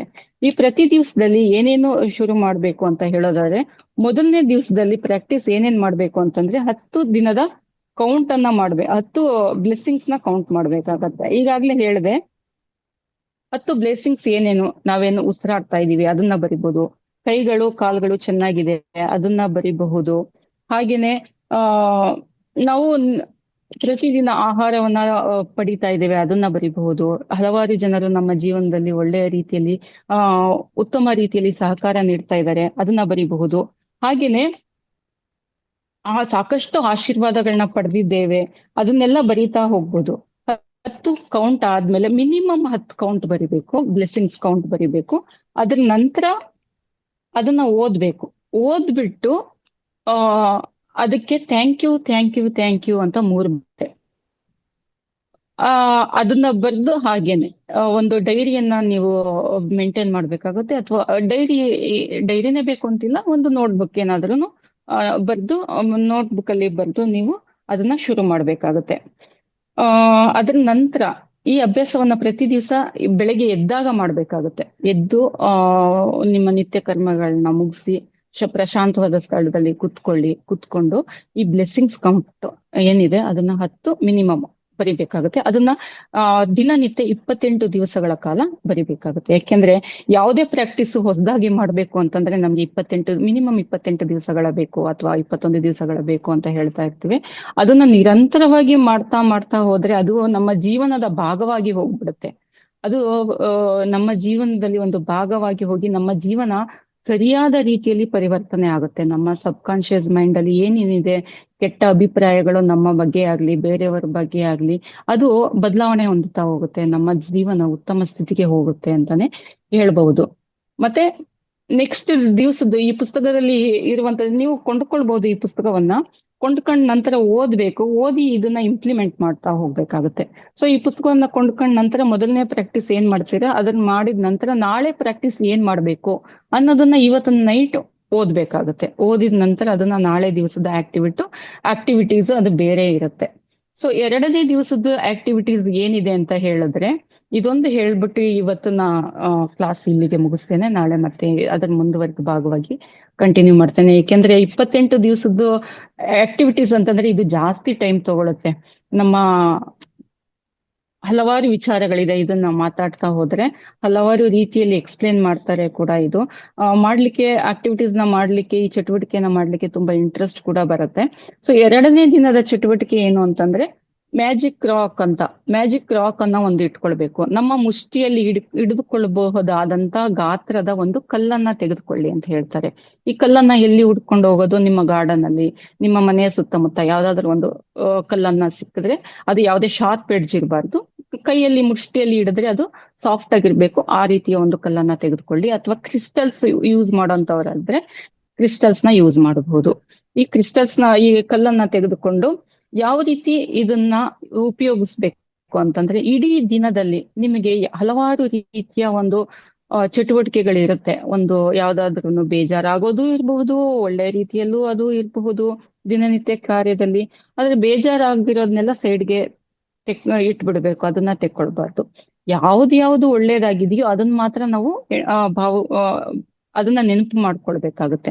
ಸೊ ಈ ಮ್ಯಾಜಿಕ್ ರಾಕ್ ಅನ್ನೋದನ್ನ ಎಷ್ಟು ಇಂಪಾರ್ಟೆಂಟ್ ಆಗಿ ಸೀಕ್ರೆಟ್ ಫಿಲಮ್ ಅಲ್ಲಿ ಹೇಳಿದ, ಇದು ದಿ ಸೀಕ್ರೆಟ್ ಅನ್ನೋ ಪುಸ್ತಕ, ಇಂಗ್ಲಿಷ್ ಮೂವಿ ಕೂಡ ಇದೆ. ಅದನ್ನೇ ಇವರು ರೋಂಡಾ ಬಯನ್ ಅವರು ಮಾಡಿದ್ದಾರೆ. ಅದು ಪ್ರತಿ ಸತಿ ನೋಡಿದಾಗ್ಲೂ ವಿಸ್ಮಯಕಾರಿ ಅಂತ ಅನ್ಸುತ್ತೆ. ಸೊ ಮ್ಯಾಜಿಕ್ ರಾಕ್ ಅನ್ನೋದನ್ನ ಒಬ್ಬ ವ್ಯಕ್ತಿ ತನ್ನ ಮಗನ ಆರೋಗ್ಯವನ್ನ ಸುಧಾರಣೆ ಮಾಡೋದಕ್ಕೆ ಈ ಮ್ಯಾಜಿಕ್ ರಾಕ್ ಅನ್ನ, ಈ ಟೆಕ್ನಿಕ್ ಅನ್ನ ಉಪಯೋಗಿಸಿ ಮಗನ ಆರೋಗ್ಯವನ್ನ ಉತ್ತಮ ಪಡಿಸ್ಕೊಂಡಿರೋದ್ರಲ್ಲಿ ಇಲ್ಲಿ ಉಲ್ಲೇಖ ಮಾಡಿರ್ತಾರೆ. ನಾವು 2ನೇ ದಿವಸದಲ್ಲಿ ಏನೇನು ಮಾಡಿರ್ತೀವಿ ನಮ್ಮ ದಿನನಿತ್ಯ ಕೆಲಸಗಳು ಕಾರ್ಯಗಳು ನಂತರ ಒಂದು 10 ಬ್ಲೆಸ್ಸಿಂಗ್ಸ್ ಕೌಂಟ್ ನ ಬರಿತೀವಿ ಪುಸ್ತಕದಲ್ಲಿ. ಹಾಗೆ ಮ್ಯಾಜಿಕ್ ರಾಕ್ ನ ಇಟ್ಕೊಂಡು ಅದನ್ನ ನಮ್ಮ ಬೆಡ್ ಸೈಡ್ ಅಲ್ಲೇ ಇಟ್ಕೋಬೇಕು. ಯಾಕೆಂದ್ರೆ ಮಲಗುವಾಗ ಮಾಡುವಂತ ಈ ಆಕ್ಟಿವಿಟೀಸ್ ಆಗಿರೋದ್ರಿಂದ ಆ ಕಲ್ಲನ್ನ ಕೈಯಲ್ಲಿ ಹಿಡಿದು ಕಣ್ಣುಗಳನ್ನ ಮುಚ್ಚಿ ಇಡೀ ದಿವಸ ನಮ್ಮಲ್ಲಿ ಏನೇನಾಯ್ತು, ಏನೇನು ಪಡ್ಕೊಂಡ್ವಿ, ಏನೇನು ಬ್ಲೆಸ್ಸಿಂಗ್ಸ್ ಸಿಕ್ತು, ಏನೇನು ಆಶೀರ್ವಾದ ಅನುಗ್ರಹಗಳು ನಮ್ಮ ಜೀವನದಲ್ಲಿ ಇವತ್ತೊಂದ್ ದಿವಸ ಆಯ್ತು, ಅದನ್ನ ನೆನಪು ಮಾಡ್ಕೊಳ್ಬೇಕು. ಅದರಲ್ಲಿ ಒಂದು ಬೆಸ್ಟ್ ಥಿಂಗ್ ಯಾವ್ದಿದೆ, ಆ ಕಲ್ಲನ್ನ ಹಿಡ್ಕೊಂಡು ಅದನ್ನ ಹ್ಯಾಪಿ ಆಗಿ ಹೇಳ್ಬೇಕು. ಈ ದಿನದಲ್ಲಿ ನನಗೆ ಇಂಥ ಕೆಲಸ ಸಕ್ಸಸ್ ಆಯ್ತು, ಒಂದು ಪ್ರಮೋಷನ್ ಸಿಕ್ಬೇಕಿತ್ತು, ತುಂಬಾ ದಿವಸದಿಂದ ನನಗೆ ಅದು ಸಿಕ್ಕಿರ್ಲಿಲ್ಲ, ಇವತ್ತೊಂದ್ ದಿವಸ ಅದು ಸಿಕ್ತು ಅನ್ನೋದಿರ್ಬಹುದು. ಉದಾಹರಣೆಗೆ ಹೇಳ್ತಾ ಇದ್ದೀನಿ. ಇಲ್ಲದಿದ್ರೆ ಒಂದು ಇನ್ಕ್ರಿಮೆಂಟ್ ಸಿಕ್ತು, ಅದಾದ್ರೂ ಹೇಳ್ಬಹುದು. ಅಥವಾ ಯಾವುದೋ ತುಂಬಾ ದಿವಸದಿಂದ ಗೆಳತಿಯೋ ಅಥವಾ ಬಾಲ್ಯದ ಸ್ನೇಹಿತರೋ ಮಾತಾಡ್ತಾ ಇರ್ಲಿಲ್ಲ, ಇವತ್ತು ನನ್ ಜೊತೆ ಫೋನ್ ಮಾಡಿ ಮಾತಾಡಿದ್ರು, ಅದರಿಂದ ನನಗೆ ಬಹಳ ಖುಷಿ ಆಯ್ತು, ಅದಕ್ಕೆ ಥ್ಯಾಂಕ್ ಯು ಅಂತ ಹೇಳ್ಬೇಕು. ಇನ್ನೇನಾದ್ರೂ ಯಾವ್ದಾದ್ರು ಒಂದು ಉತ್ತಮ ರೀತಿಯಲ್ಲಿ ನಿಮ್ಗೆ ಒಳ್ಳೇದಾಗಿದ್ರೆ, ಅಥವಾ ಇನ್ಯಾವುದೋ ಒಂದು ಬಹಳ ದಿವಸದ ಒಳಗೆ ಒಂದು ಅಡೆತಡೆಯಾಗಿ ದುಡ್ಡು ಬಂದಿರ್ಲಿಲ್ಲ, ಅದು ದುಡ್ಡು ಸಿಕ್ತು, ಅದು ಒಂದು ಒಳ್ಳೆ ಮೂಮೆಂಟ್ ಆಗಿರುತ್ತೆ. ಅಥವಾ ದಾಂಪತ್ಯ ಜೀವನದಲ್ಲಿ ಹೆಂಡತಿ ಗಂಡ ಅವರ ರಿಲೇಶನ್ಶಿಪ್ ಅಲ್ಲಿ ಏನಾದ್ರೂ ಒಂದು ಉತ್ತಮ ರೀತಿಯಲ್ಲಿ ಒಂದು ಪ್ರೀತಿ, ವಿಶ್ವಾಸ, ನಂಬಿಕೆ ಅನ್ನೋದು ವ್ಯಕ್ತವಾಯ್ತು, ತುಂಬಾ ಚೆನ್ನಾಗಿ ಆ ಮೂಮೆಂಟ್ ನ ಕಳೆದ್ರಿ, ಹೊರಗಡೆ ಹೋಗಿ ಸುತ್ತಾಡಿ ಬಂದ್ರಿ, ಆ ಮೂಮೆಂಟ್ ನ ನಿಲ್ಸ್ಕೊಂಡು ಅದಕ್ಕೆ ಧನ್ಯತಾವಾಗಿ ಭಾವವನ್ನ ಅರ್ಪಿಸ್ಬೇಕಾಗತ್ತೆ, ಹೇಳ್ಬೇಕಾಗತ್ತೆ. ಈ ರೀತಿ ಥ್ಯಾಂಕ್ ಯು ಅಂತ ಹೇಳ್ಬಿಟ್ಟು ಆ ಕಲ್ಲನ್ನ ಅದೇ ಬೆಡ್ ಸೈಡ್ ಅಲ್ಲಿ ಇಟ್ಟು ನಿದ್ದೆಯನ್ನ ಮಾಡುವಂತದ್ದು. ಈ ನಿದ್ದೆ ಮಾಡೋಕ್ ಮುಂಚೆ ನೆಕ್ಸ್ಟ್ ಡೇ ಏನ್ ಆಕ್ಟಿವಿಟೀಸ್ ಇದೆ, ಅದು 3ನೇ ದಿನದ ಆಕ್ಟಿವಿಟೀಸ್, ಅದನ್ನ ಓದ್ಬಿಟ್ಟು ಆ ಪುಸ್ತಕದಲ್ಲಿ ತಿಳ್ಕೊಂಡು ನೆಕ್ಸ್ಟ್ ಡೇಗೆ ಅಣಿಯಾಗಿ ನಾವು ಶಾಂತ ರೀತಿಯಲ್ಲಿ ನಿದ್ರೆ ಮಾಡ್ಬೇಕಾಗುತ್ತೆ. ಇದು 2ನೇ ದಿವಸದ ಆಕ್ಟಿವಿಟೀಸ್ ಆಗುತ್ತೆ.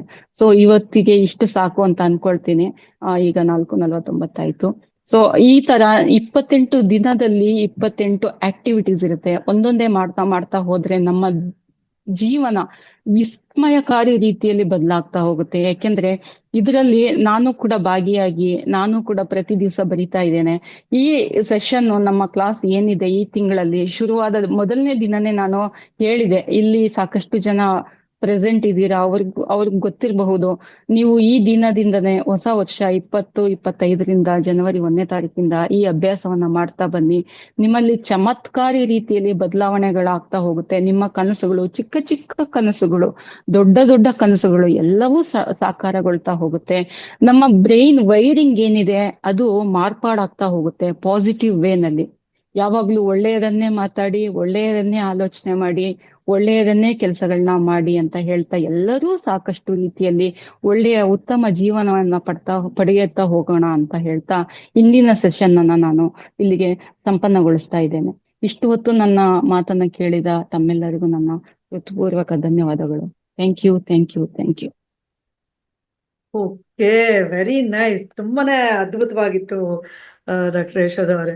ಯಾಕೆಂದ್ರೆ ಇಲ್ಲಿ ನೀವು ಹೇಳಿದ್ರು ಗೆಲುವಿನ ಹಾದಿ ಹೇಗಿರ್ಬೇಕು ನಮ್ದು ಅನ್ನೋದನ್ನ ತಿಳ್ಕೊಳ್ಬೇಕಾದ್ರೆ ಈ ಒಂದು ಅಫರ್ಮೇಶನ್ ಅಂದ್ರೆ ದೃಢೀಕರಣ ಅಂತ ಹೇಳ್ತಿದ್ದೆ ಕನ್ನಡದಲ್ಲಿ. ಏನಂದ್ರೆ ನಾ ಅನ್ಕೊಳ್ಳೋದು, ನಾನು ಇಂಥದ್ ಮಾಡ್ತೀನಿ ಅಂತ ಅನ್ಕೊಂಡು, ಅಂದ್ರೆ ನಿರ್ಧಾರ ಮಾಡ್ಕೊಂಡು ಅದನ್ನ ನಮ್ಮ ಜೀವನದಲ್ಲಿ ಹೇಗೆ ಅಳವಡಿಸ್ಕೊಳ್ಬೇಕು ಅನ್ನೋದ್ರ ಬಗ್ಗೆ ಇಂಥ ಅದ್ಭುತವಾದ ಪುಸ್ತಕ ನಮ್ಗೆ ಪರಿಚಯ ಮಾಡಿಸಿದ್ರಿ. ಏನೇನೆಲ್ಲ ಮಾಡ್ಬೇಕು ನಾವು ಅನ್ನೋದಾದ್ರೆ ಕೆಲಸದ ಒಂದು ಯಾವುದೇ ಒಂದು ದೃಷ್ಟಿಕೋನವನ್ನ ಸರಿಯಾದ ರೀತಿಯಲ್ಲಿ ಬೆಳೆಸ್ಕೊಂಡು ಅದರ ಅದು ಹೇಗೆ ನಮ್ಗೆ ಆನಂದವನ್ನ ಕೊಡುತ್ತೆ, ಯಾವ ರೀತಿ ನಮ್ಮ ಸಮಸ್ಯೆಗಳನ್ನ ಹೋಗ್ಲಾಡಿಸ್ಕೊಳ್ಬಹುದು ಅನ್ನೋದ್ರ ಬಗ್ಗೆ ಇರುವಂತದ್ದು ತುಂಬಾನೇ ಸಂತೋಷ ಆಯ್ತು. ಯಾಕೆಂದ್ರೆ ನಾವೆಲ್ಲರೂ ಈ ಒಂದು ಬರೀ ಕೇಳಿಸ್ಕೊಂಡು ಅಥವಾ ಓದ್ಕೊಂಡು ಹಂಗೆ ಬಿಟ್ಬಿಡೋವಂಥದ್ದಲ್ಲ ಇವೆಲ್ಲ. ಇವೆಲ್ಲ ನಾವು ದಿನೇ ದಿನೇ ಸತತವಾಗಿ ನಾವು ಇದನ್ನ ಅಳವಡಿಸ್ಕೊಂಡು ಅದನ್ನ ನಾವು ಕಾರ್ಯರೂಪಕ್ಕೆ ತರಬೇಕು. ಆವಾಗ ನಮ್ಮ ವ್ಯಾಧಿಗಳಿರ್ಬಹುದು ಅಥವಾ ನಮ್ಮ ದೃಷ್ಟಿಕೋನ ಇರಬಹುದು ಅಥವಾ ನಾವು ಏನ್ ಮಾಡ್ಬೇಕು ಅಂತ ನಾವು ನಿರ್ಧಾರ ಮಾಡೋದಕ್ಕೆ ಯಾವ್ದನ್ನ ನಾವು ತಗೊಳ್ಬೇಕು ಅನ್ನೋದ್ರ ಬಗ್ಗೆ ನಿಖರತೆ ಅನ್ನೋದು ಕೂಡ ನಮ್ಗೆ ಇಲ್ಲಿ ಗೊತ್ತಾಗ್ತಾ ಹೋಗುತ್ತೆ ಅನ್ನುವಂಥದ್ದು ಅದ್ಭುತವಾಗಿತ್ತು ನಿಜವಾಗ್ಲು. ಮತ್ತೆ ನೀವು ಹೇಳಿದ್ದ ರೀತಿ ಕೂಡ ಅದ್ಭುತವಾಗಿತ್ತು. ಧನ್ಯವಾದ ನಿಮಗೆ. ನಾನು ಈಗ ಆಲ್ರೆಡಿ ಮಲ್ಲಪ್ಪ ನಾಯಕರು ಹ್ಯಾಂಡ್ ರೈಸ್ ಮಾಡಿದ್ದಾರೆ, ರೇವತಿಯವರು ಹ್ಯಾಂಡ್ ರೈಸ್ ಮಾಡಿದ್ದಾರೆ. ಆ ಒಂದು ವಿಷಯ ಹೇಳಬೇಕು ಅನ್ನೋದಾದ್ರೆ ಇಲ್ಲಿ ಮೋಸ್ಟ್ ಪ್ರಾಬ್ಲಿ ನಾಳೆ ಮಾತಾಡೋಣ ಅಂತ ಅನ್ಕೋತೀನಿ ನಾನು. ಯಾಕೆಂದ್ರೆ ಇವತ್ತು ಈಗಾಗಲೇ ಇನ್ನೊಂದು 5 ನಿಮಿಷ ಟೈಮ್ ಇದೆ ಅಂತ ಇದೆ ಟೈಮು. ಬಟ್ ಇಲ್ಲಿ ಸಣ್ಣದಾಗಿ ಒಂದು ಲೈನಲ್ಲಿ ಹೇಳೋದಾದ್ರೆ ಖಂಡಿತವಾಗಿಯೂ ಹೇಳ್ಬೋದು. ಓಕೆ, ಈಗ ಮಾತಾಡೋಣ, ತೊಂದ್ರೆ ಇಲ್ಲ. ಒಂದು ಲೈನಲ್ಲಿ ಒಂದು ನಿಮಿಷ ಅವ್ರು ಏನ್ ಹೇಳಿದ್ರು, ಯಾವ ವಿಷಯದ ಬಗ್ಗೆ ಮಾತಾಡಿದ್ರು, ಅದು ನಮ್ದು ಅವ್ರು ಎಷ್ಟು ಅರ್ಧ ಗಂಟೆ ತಗೊಂಡ್ರೋ ಅಷ್ಟು ಅರ್ಧ ಗಂಟೆ ತಗೊಳ್ಬೇಕಾಗಿಲ್ಲ ಅಲ್ವಾ. ನಮ್ಗೆ ಏನ್ ಅರ್ಥ ಆಯ್ತು, ನಾವ್ ಏನನ್ನ ಅಳವಡಿಸ್ಕೋಬೇಕು ಅನ್ನೋದು ಚಿಕ್ಕದಾಗಿ ಕೂಡ ನಾವು ಹೇಳ್ಬೋದು ಅಂತ ನನ್ನ ಭಾವನೆ. ಮಲ್ಲಪ್ಪ ನಾಯಕರೇ, ಚಿಕ್ಕದಾಗಿ ಹೇಳೋದಾದ್ರೆ ಏನ್ ಹೇಳ್ತೀರಿ? ಹೇಗೆ ಅನ್ಯತಾ ಭಾವಿಸ್ಬೇಡಿ. ಯಾರದೇ ಆಗ್ಲಿ ತುಂಬಾ ಜಾಸ್ತಿ ಆಗ್ತಿದೆ ಅನ್ನಿಸ್ದಾಗ ನಾನು ಹೇಳಲೇಬೇಕಾಗದಂತ ಪರಿಸ್ಥಿತಿ ನಂದು. ಸೊ ಹಾಗಾಗಿ ತಪ್ಪು ತಿಳಿಯದೆ ದಯವಿಟ್ಟು ಮಾತಾಡಿ ಸರ್.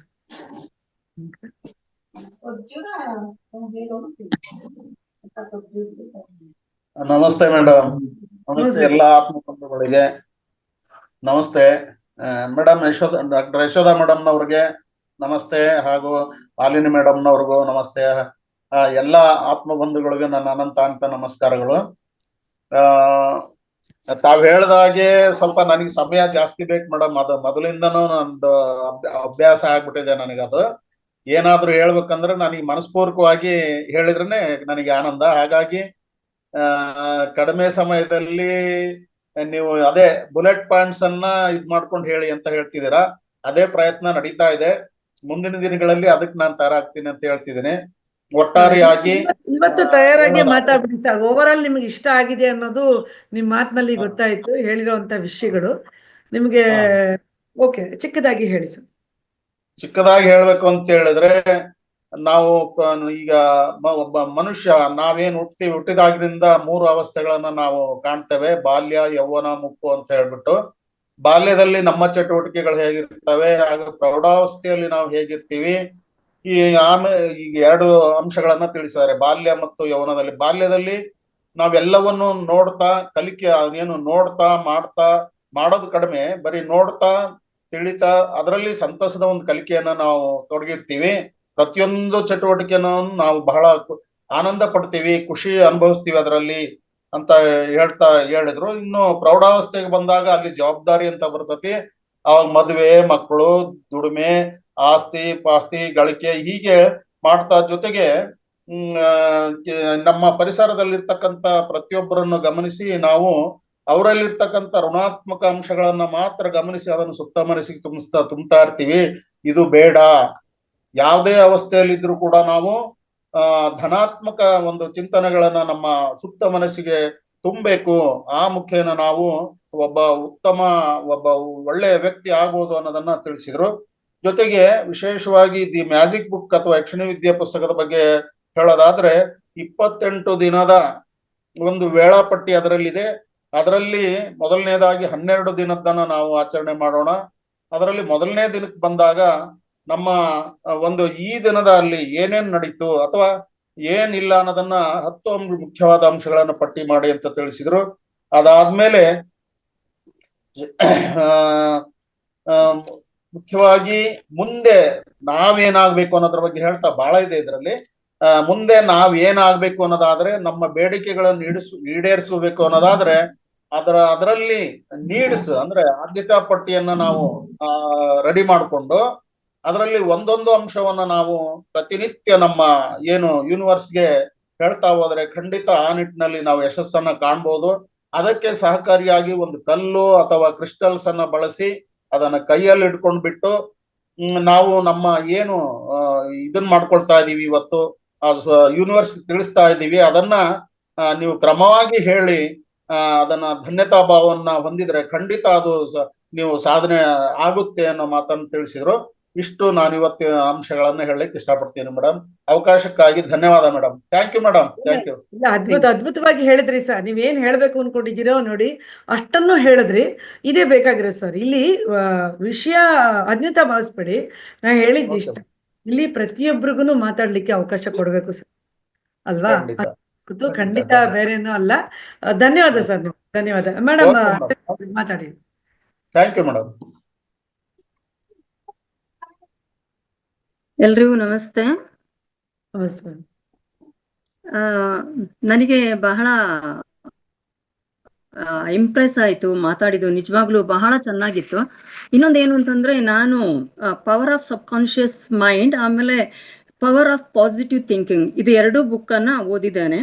ಇದು ಸುಮಾರು ಹತ್ರ ಇದ್ದಂಗೆ. ಎಸ್ಪೆಷಲಿ ಕೊರೋನಾ ಟೈಮ್ನಲ್ಲಿ ನಾವು ಇಡೀ family power of sub conscious mind ಅನ್ನ ಕೂತ್ಕೊಂಡು ಒಂದೊಂದು ಪ್ಯಾರವನ್ನ ಒಂದೊಂದು ಪೇಜ್ ಅನ್ನ ಓದಿ ಅದ್ರ ಬಗ್ಗೆ ಡಿಸ್ಕಸ್ ಮಾಡ್ತಾ ಇದ್ವಿ.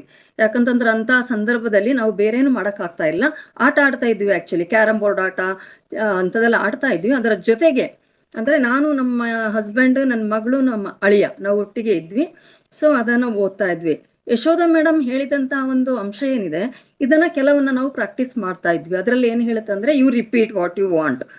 ಅಂದ್ರೆ ನಿಮ್ಗೆ ಏನಾಗ್ಬೇಕು, ನಾನು ಹೆಲ್ದಿ ಆಗಿರ್ಬೇಕಾ, ನಂದು ಏನಾಗ್ಬೇಕು ಅದನ್ನ ರಿಪೀಟ್ ಮಾಡಿ ಅಂತ ಅದನ್ನ ನಾವು ಆಚರಣೆ ಮಾಡ್ತೇವೆ.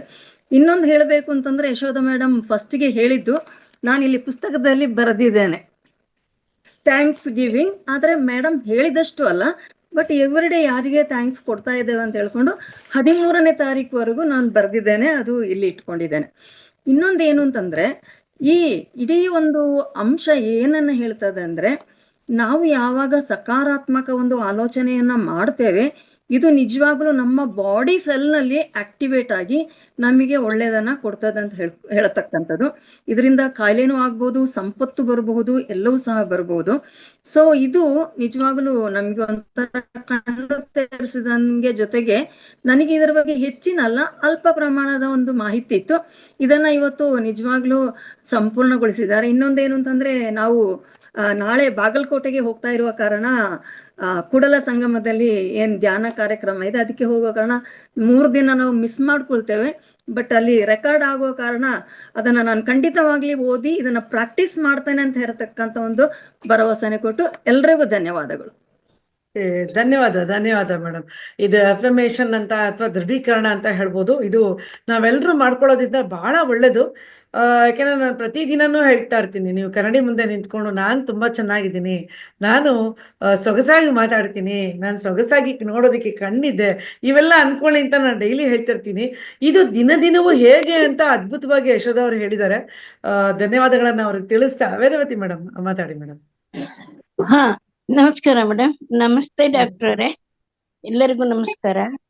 ನಾನು ಇದು ಓದು ಬರಹ ಬರೋರಿಗೆ ಓಕೆ, ಬರ್ದೇ ಇರೋರು ಏನ್ ಮಾಡ್ಬೇಕು? ಇಲ್ಲ ಬರಿಬೇಕಲ್ಲ, ಅದು ಆಕ್ಟಿವಿಟೀಸ್ ಅಲ್ಲಿ.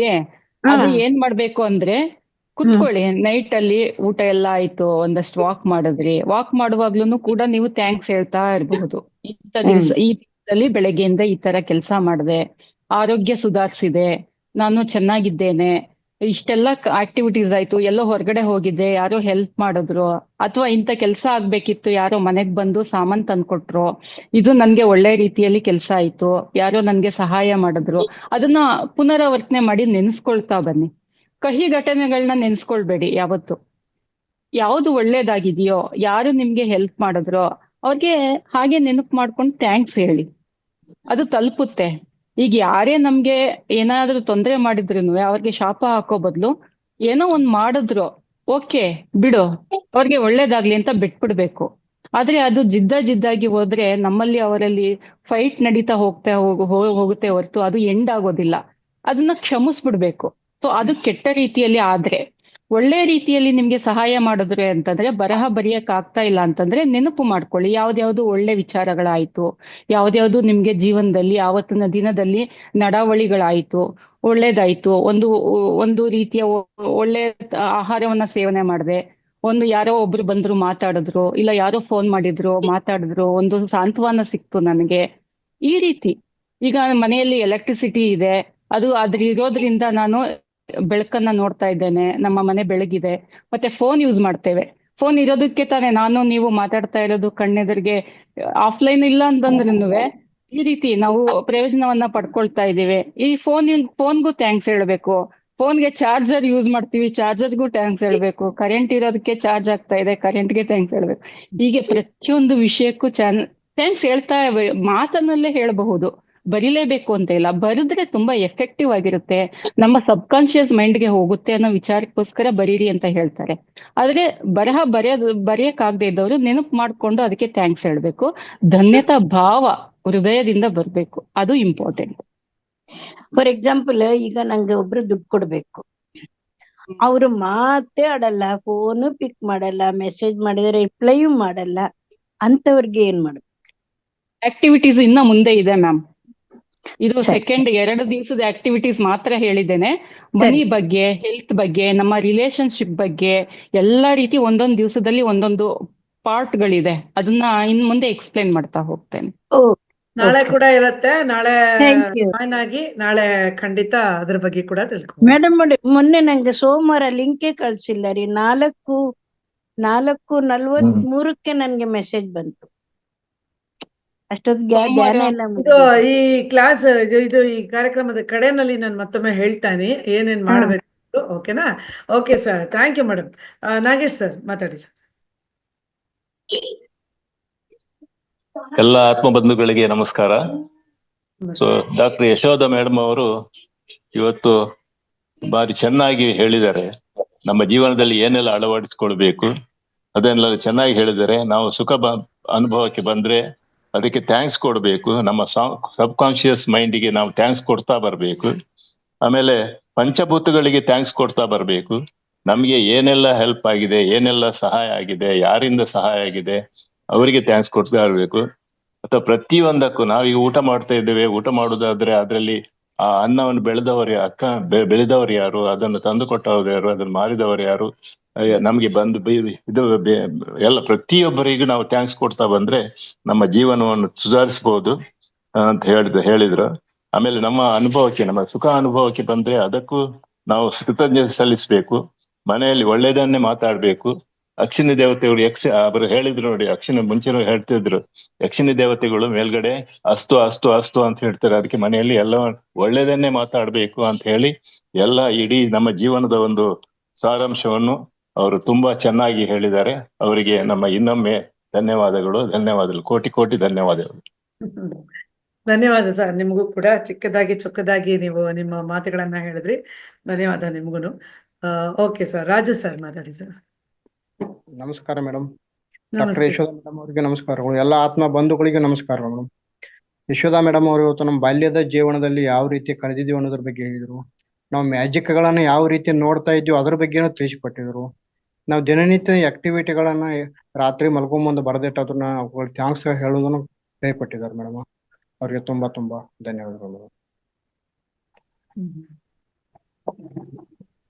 ಓಕೆ, ಧನ್ಯವಾದ ಸರ್. ನಿಮಗೂ ಕೂಡ ತುಂಬಾ ಧನ್ಯವಾದ. ನಾನು ಒಂದು ವಿಷಯ ನಿಮ್ಗೆ ಎಲ್ಲ ಆತ್ಮಬಂಧುಗಳೇ ಹೇಳಬೇಕು ಅನ್ನೋದಾದ್ರೆ, ಬಾಲ್ಯಕ್ಕೆ ನಾವು ಹೀಗೆ ಹೋಗಿ ಹಾಗೆ ಬಂದ್ವಿ ಅಂತಂದ್ರೆ ತಪ್ಪಾಗೋದಿಲ್ಲ.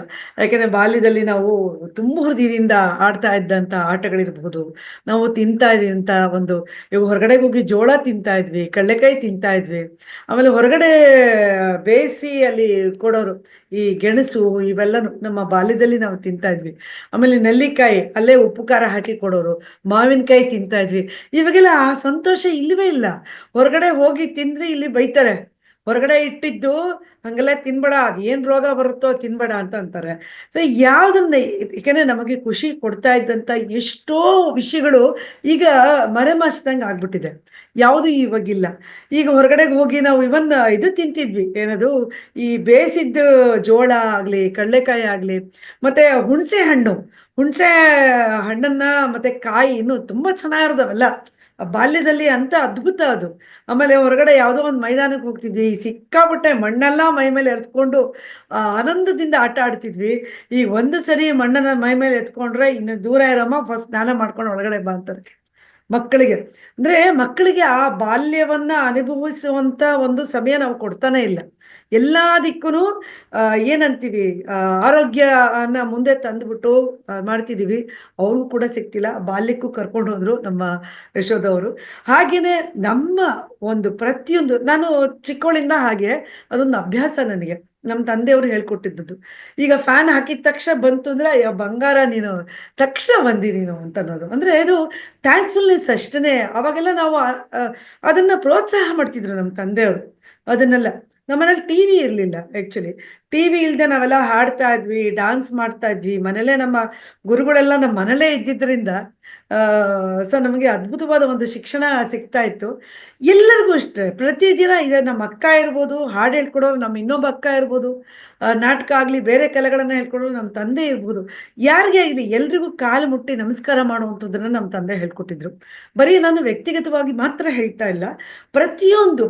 ಅನ್ನ ಆಗಿದ ತಕ್ಷಣ ಕುಕ್ಕರ್, ಮೊದಲೆಲ್ಲ ಕುಕ್ಕರ್ ಇರ್ಲಿಲ್ಲ ನಮ್ಗೆ, ಡೈರೆಕ್ಟ್ ಒಂದು ಪಾತ್ರನಲ್ಲಿ ಇಟ್ಟು ಅನ್ನನ ಮಾಡ್ತಾ ಇದ್ವಿ. ಅನ್ನ ಆಗಿದ ತಕ್ಷಣ ಅದಕ್ಕೆ ನಮಸ್ಕಾರ ಮಾಡೋದು, ಅಂದ್ರೆ ಸರಿಯಾಗಿ ಅನ್ನ ಆಯ್ತಲ್ಲ ಅಂತ. ಅದಕ್ಕೆ ಮುಂಚೆ ಸ್ಟವ್ ಹಚ್ಚಿದ ತಕ್ಷಣ ಅವಾಗೆಲ್ಲ ಬತ್ತಿ ಸ್ಟವ್ಗಳು ಅಂತ ಇರ್ತಾ ಇತ್ತು. ಅಂದ್ರೆ ಇದು ಪಂಪ್ ಸ್ಟವ್, ಬತ್ತಿ ಸ್ಟವ್ ಅಂತ ಇದ್ವಿ. ಅಂದ್ರೆ ಇವೆಲ್ಲದಕ್ಕೂ ಒಂದು ಕ್ಷಣ ನಂದು ಹಾದು ಹೋಯ್ತು ನೆನಪುಗಳು. ಎಂತ ಅದ್ಭುತವಾದದ್ದು. ಕಲ್ಲಾಟ ಆಡ್ತಿದ್ವಿ. ಕಲ್ಲನ್ನ ನಮ್ಮ ತಂದೆಯವರು ಹೇಳ್ಕೊಡ್ತಿದ್ರು.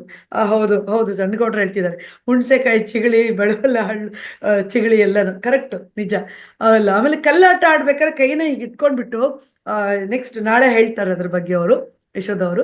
ಸೊ ಇದು ಇಂಥ ಅದ್ಭುತ ಒಂದು ಅನುಭವಗಳನ್ನ ಮತ್ತೆ ಮೆಲುಕು ಹಾಕುವಂತ ಒಂದು ಅದ್ಭುತವಾದ ಒಂದು ಸನ್ನಿವೇಶನ ಸೃಷ್ಟಿ ಮಾಡಿದ್ರು ನಮ್ಮ ಯಶೋದವರು. ತುಂಬ ಹೃದಯದ ಧನ್ಯವಾದಗಳು ನಿಮಗೆ. ಈ ಅಫರ್ಮೇಷನ್ ಅನ್ನೋದು ಏನಿದೆ, ಅಥವಾ ನಮ್ಮ ಒಂದು ಸ್ವಂತ ನಿರ್ಧಾರಗಳು ಅಂತ ಹೇಳ್ಬೋದು. ಈ ನಿರ್ಧಾರಗಳನ್ನ ಪ್ರತಿದಿನ ನಾವು ಮಾಡ್ತಾ ಬಂದಾಗೆ, ಅಂದ್ರೆ ವಯಸ್ಸು ಆಗ್ತಾ ಆಗ್ತಾ ಆಗ್ತಾ ಇದನ್ನ ನಾವು ಮೊದಲನೇದಾಗಿ ನಾವು ಅಳವಡಿಸ್ಕೋಬೇಕು ಅಂತ ನನ್ನ ಭಾವನೆ. ಯಾಕಂದ್ರೆ ವಯಸ್ಸಾಗ್ತಾ ಇದ್ದಾಗೆ ಅಯ್ಯೋ ನನಗೆ ವಯಸ್ಸಾಗೋಯ್ತು, ನನ್ಗೇನೋ ಒಂದು ಆಯ್ತು ಅಂದ್ರೆ ಯಾರು ನೋಡ್ಕೋತಾರೋ ಇಲ್ವೋ, ಯಾರು ನನ್ನನ್ನು ಒಳ್ಳೆ ರೀತಿ ನನ್ನ ಜೊತೆ ಮಾತಾಡ್ತಾರೋ ಇಲ್ವೋ, ಇದು ಬೇಡ, ನಮ್ಮ ಜೊತೆ ನಾವೇ ಇದ್ದೀವಿ ಅಂತ ಅನ್ಕೊಳ್ಳೋಣ. ಇದು ಕೂಡ ಒಂದು ಒಳ್ಳೆಯ ನಿರ್ಧಾರ ಅಂತ ನನ್ನ ಭಾವನೆ. ಏಜ್ ಆಗ್ತಾ ಆಗ್ತಾ ಇನ್ನೊಬ್ರು ಬೇಕೇ ಆಗಿಲ್ಲ, ನನಗೆ ನಾನೇ ಸಾಕು ಅನ್ನೋ ಒಂದು ದೊಡ್ಡ ಅಫರ್ಮೇಷನ್ ನಾವು ಇವತ್ತಿನ ದಿನದಿಂದ ನಾವು ಮಾಡ್ಕೋಬಹುದು. ಇದು ಅದ್ಭುತವಾದ ದಿನ ಅಂತ ಹೇಳ್ತಾ ಎಲ್ಲ ಆತ್ಮಬಂಧುಗಳಿಗೂ ತುಂಬ ಹೃದಯದ ಧನ್ಯವಾದಗಳು. ಮ್ಯಾಮ್, ಇಲ್ಲಿ ಒಂದು ಕೆಲವರು ಮೆಸೇಜ್ ಹಾಕಿದ್ದಾರೆ, ಅವ್ರಿಗೆ ಉತ್ತರ ಕೊಡ್ಬಹುದಾ? ದಯವಿಟ್ಟು ಕೊಡಿ. ಇಲ್ಲಿ ಒಬ್ರು ಕೇಳಿದ್ದಾರೆ, ಡೈಲಿ 10 ವಿಶಸ್ ಒನ್ಸ್ ಇರ್ಬೇಕಾ? ಪ್ರತಿ ಸೆಂಟೆನ್ಸ್ಗೂ ಥ್ಯಾಂಕ್ ಯು ಹೇಳ್ಬೇಕಾ? ಆರ್ ಲಾಸ್ಟ್ 3ನೇ ಸಲ ಥ್ಯಾಂಕ್ ಯು ಹೇಳ್ಬೇಕಾ? ಫುಲ್ ಕ್ಲಾರಿಟಿ ಸಿಕ್ತಿಲ್ಲ ಮ್ಯಾಮ್, ಸಾರಿ ಅಂತ ಹಾಕಿದ್ದಾರೆ. ಪ್ರತಿ ಒಂದು ವಿಷಯ ಆದ್ಮೇಲೆ, ಪ್ರತಿಯೊಂದು ನೀವು ಧನ್ಯವಾದ ಆದ್ಮೇಲೆ ಥ್ಯಾಂಕ್ ಯು ಹೇಳ್ಬೇಕಾಗುತ್ತೆ. ಪ್ರತಿ ಸೆಂಟೆನ್ಸ್ಗೂ ಥ್ಯಾಂಕ್ ಯು 3 ಬಾರಿ ಹೇಳ್ಬೇಕಾಗುತ್ತೆ. 10 ಬ್ಲೆಸ್ಸಿಂಗ್ಸ್ಗೂ ಥ್ಯಾಂಕ್ ಯು ಹೇಳ್ಬೇಕಾಗುತ್ತೆ. ಅದರ ನಂತರ ಈ ಬುಕ್ ನ ಕನ್ನಡದ ಅವತರಣಿಕೆಯ ನೇಮ್ ಹೇಳಿ ಮ್ಯಾಮ್. ಇದು ಕನ್ನಡದಲ್ಲಿ ಎಲ್ಲೂ ಸಿಕ್ಕಲ್ಲ, ಇಂಗ್ಲಿಷಲ್ಲಿ ಮಾತ್ರ ಇರೋದು. ಆದಷ್ಟು ನಾನು ಕನ್ನಡನೇ ಉಪಯೋಗಿಸ್ದೆ ಇವಾಗ. ಅದಕ್ಕೋಸ್ಕರ ಕನ್ನಡದಲ್ಲೇ ಅರ್ಥ ಮಾಡಿಸ್ಬೇಕು ಅನ್ನೋ ಅಭಿಲಾಷೆ ನಂದಿತ್ತು. ಒಂದು ಚಿಕ್ಕ ಪ್ರಯತ್ನವನ್ನ ಮಾಡಿದ್ದೇನೆ, ಅದು ಎಷ್ಟರ ಮಟ್ಟಿಗೆ ತಲುಪ್ತೋ ನನಗೆ ಗೊತ್ತಿಲ್ಲ. ಆದ್ರೂ ನನ್ನ ಪ್ರಾಮಾಣಿಕ ಪ್ರಯತ್ನವನ್ನ ಮಾಡ್ತಾ ಇದ್ದೇನೆ ಇದನ್ನ ಸಾಕಷ್ಟು ಕನ್ನಡದಲ್ಲೇ ತಿಳಿಸ್ಕೊಡ್ಲಿಕ್ಕೆ. ಇದು ಅರ್ಥ ಆಗಿಲ್ಲ ಅಂತಂದ್ರೆ ವಿಡಿಯೋವನ್ನ ಒಮ್ಮೆ ನೋಡಿ, ಮತ್ತೊಮ್ಮೆ ಮಗದೊಮ್ಮೆ ನೋಡ್ತಾ ಇರಿ, ಅರ್ಥ ಮಾಡ್ಕೊಳ್ಳೋವರೆಗೂ. ಅಲ್ಲದೆ ಪ್ರಾಕ್ಟೀಸ್ ಮಾಡ್ತಾ ಬನ್ನಿ. ಪ್ರಾಕ್ಟೀಸ್ ಮಾಡ್ತಾ ಮಾಡ್ತಾ ನಮ್ಮ ಜೀವನದಲ್ಲಿ ಇದೊಂದು ಅಂಶ ಆಗೋಗ್ಬಿಡುತ್ತೆ. ಅದು ಇಂಗ್ಲಿಷಲ್ಲಿ ಮಾತ್ರ ಇರೋದ್ರಿಂದ ಈ ಪುಸ್ತಕವನ್ನ ಸ್ವಾಧ್ಯಾಯಕ್ಕೆ ತಗೊಂಡಿದ್ದು ನಾನು. ಇಂಗ್ಲಿಷಲ್ಲಿ ಬಹಳಷ್ಟು ಪುಸ್ತಕಗಳು ಇರ್ತವೆ, ಕನ್ನಡದಲ್ಲಿ ರಹಸ್ಯ ಒಂದೇ ಇರೋದು. ಮ್ಯಾಜಿಕ್ ಬುಕ್ ಕನ್ನಡದ ಅವತರಣಿಕೆ ಇಲ್ಲ. ಇದು ಸೀಕ್ರೆಟ್ ಬುಕ್, ರಹಸ್ಯ ಅನ್ನೋ ಬುಕ್ ಮಾತ್ರ ಇದೆ. ಅದು ಯಾರು ಬರ್ದದ್ ಮೇಡಮ್ ರಹಸ್ಯ? ಇದು ಇವರೇನೆ, ರೋಂಡಾ ಬೈರ್ನನ್ ಅವರೇನೆ. ಇಬ್ಬರು ರೋ- ಒಂದೇ ಲೇಖಕರು. ರೋಂಡಾ ರೋಂಡಾ ಬೈರ್ನ್, ರೋ BYRNE, UIRNE. ರೋಂಡಾ ಬೈರ್ನ್ ಅಂತ. ಸೊ ಸಾಕಷ್ಟು ಪುಸ್ತಕಗಳಿದೆ. ಇದು ಪವರ್ ಆಫ್ ಪಾಸಿಟಿವ್ ಥಿಂಕಿಂಗ್, ಇದು ಬೇರೆ ಲೇಖಕರು. ಮತ್ತೆ ಇಕಿಗೈ, ಇದು ಕೂಡ ಉತ್ತಮ ಪುಸ್ತಕ, ಓದ್ಲಿಕ್ಕೆ ತುಂಬಾ ಚೆನ್ನಾಗಿರುತ್ತೆ. ಮತ್ತೆ you can heal your life, ಇದು ತುಂಬಾ ಚೆನ್ನಾಗಿರುತ್ತೆ. ಅಫರ್ಮೇಶನ್ಸ್ ನ ಪ್ರತಿ ದಿವಸ ಪ್ರಾಕ್ಟೀಸ್ ಮಾಡ್ತಾ ಇರೋದ್ರಿಂದ ಪಾಸಿಟಿವ್ ಆಗಿ ನಮ್ಮ ಸಬ್ ಕಾನ್ಶಿಯಸ್ ಮೈಂಡ್ ಹೋಗುತ್ತೆ. ಮತ್ತೆ ಮಿರಾಕಲ್ಸ್ ಆಫ್ ಯುವರ್ ಮೈಂಡ್, ಮತ್ತೆ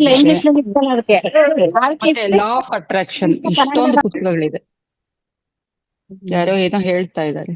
ಇಲ್ಲ ಅವ್ರೇನೋ ಮಾತಾಡ್ತಿದ್ದಾರೆ, ಅವರು ಮ್ಯೂಟ್ ಮಾಡಿಲ್ಲ. ಅದೊಂದು So, ದಯವಿಟ್ಟು ಹಾಗಾಗಿ ಇದೆಲ್ಲ ಪುಸ್ತಕಗಳು ಕೂಡ ಮಾಡ್ಕೋಬೇಕು. ನಮ್ಮ ಸಬ್ ಕಾನ್ಶಿಯಸ್ ಮೈಂಡ್ ನ ಸರಿಯಾದ ರೀತಿಯಲ್ಲಿ ಉಪಯೋಗಿಸ್ಕೊಳ್ಳೋದ್ರ ಬಗ್ಗೆ ಆಗಿರುತ್ತೆ. ನಮ್ಮ ಸಬ್ ಕಾನ್ಶಿಯಸ್ ಮೈಂಡ್ ಹೇಗಿರುತ್ತೆ ಅಂದ್ರೆ, ಒಂದು ಸಣ್ಣ ಐಸ್ ಗಡ್ಡೆ ಸಮುದ್ರದಲ್ಲಿ ಮೇಲೆ ತೋರಿಸ್ತಾ ಇರುತ್ತೆ, ಬಟ್ ಆಳವಾಗಿ 99% ಬಹಳ ದೊಡ್ಡ ಗೆಡ್ಡೆ. ಅದನ್ನ ಕರಗಿಸ್ಲಿಕ್ಕೆ ಪ್ರತಿ ದಿವಸ ಅಫರ್ಮೇಶನ್ಸ್ ಹೇಳ್ತಾ ಇರ್ಬೇಕು, ಪಾಸಿಟಿವ್ ಆಗಿ ಥಿಂಕ್ ಮಾಡ್ತಾ ಇರ್ಬೇಕು. I am thankful, I am grateful, ನನ್ನ ಆರೋಗ್ಯ ಚೆನ್ನಾಗಿದೆ. ಪ್ರತಿ ಬಾರಿ ಪ್ರತಿ ಕ್ಷಣ ಹೇಳ್ತಾ ಇರಿ. ನೀವು ಅಲ್ಲುಚ್ತೀರಾ ಹೇಳಿ, ಧನ್ಯವಾದ ಹೇಳಿ, ಸುಮ್ನೆ ಕೂತಿರ್ತೀರಾ ಹೇಳಿ. ಆದ್ರೆ ನೆಗೆಟಿವ್ ಸೈಡ್ ಹೋಗ್ಬೇಡಿ. ನೆಗೆಟಿವ್ ನ್ಯೂಸ್ ನೋಡೋಂಥದ್ದು, ನೆಗೆಟಿವ್ ರಿಯಾಲಿಟಿ ಶೋಗಳನ್ನ ನೋಡೋದು, ಸಿಟ್ಟು, ಆಕ್ರೋಶ, ಉದ್ವೇಗ ಬರುವಂತ ಶೋಗಳನ್ನ ನೋಡೋದು ಆದಷ್ಟು ಕಡಿಮೆ ಮಾಡಿ. ಉತ್ತಮ ಪುಸ್ತಕಗಳನ್ನ ಓದಿ ಅನ್ನೋದೇ ನನ್ನ ಚಿಕ್ಕ ಸಲಹೆ ನಮ್ಮ ಆರೋಗ್ಯಕ್ಕೋಸ್ಕರ. ಅದ್ಭುತ Thank you. ನಿಜವಾಗ್ಲೂ ಅದ್ಭುತವಾದ ವಿಷಯ ನಮ್ಮಿದು. ಯಾಕಂದ್ರೆ ಎಲ್ಲರೂ ನಾವು ಅನುಸರಿಸಲೇಬೇಕು. ಯಾಕಂದ್ರೆ ಅನುಸರಿಸ್ತಾ ನಮ್ಮ ಜೀವನವನ್ನ ಸಾರ್ಥಕಗೊಳಿಸ್ಕೊಳ್ಳೋದಕ್ಕೆ ಇವೆಲ್ಲವೂ ನಮಗೆ ತುಂಬಾ ಸಹಾಯ ಮಾಡತ್ತೆ ಅನ್ನೋದ್ರಲ್ಲಿ ಸಂಶಯ ಇಲ್ಲ. ಆದ್ರೆ ಮತ್ತೊಂದು ವಿಷಯ ನಿಮ್ಗೆಲ್ರಿಗೂ ಹೇಳಲೇಬೇಕು ಆತ್ಮ ಬಂಧುಗಳೇ. ಇಲ್ಲಿ ನಾನು ಹೇಳ್ದೆ, ಪಾಪ ಮಲ್ಲಪ್ಪ ನಾಯಕರು ಅವ್ರಿಗೂ ಹೇಳ್ದೆ, ವೇದವತಿಯವ್ರಿಗೂ ನಾನು ಸುಮಾರು ಬಾರಿ ಹೇಳಿದ್ದೀನಿ ಇಷ್ಟೇ. ಇಲ್ಲಿ ಪ್ರತಿಯೊಬ್ರು, ಇವನ್ ಸುಜಾತ ಅವ್ರಿಗೂ ಕೂಡ ತುಂಬಾ ಸರಿ ಹೇಳಿದ್ದೀನಿ, ಆದ್ರೂ ನನ್ನ ಮೇಲೆ ಯಾರು ಖಂಡಿತವಾಗಿ ಬೇಜಾರು ಮಾಡ್ಕೊಂಡಿಲ್ಲ ಅನ್ಕೋತೀನಿ. ಇಲ್ಲಿ ವಿಷಯ ಇಷ್ಟನೇ. ಇಲ್ಲಿ ಸಾಕಷ್ಟು ಜನ ಇದ್ದೀವಿ, ಈಗಾಗಲೇ ಸುಮಾರು 54 ಜನ ಇದ್ವಿ.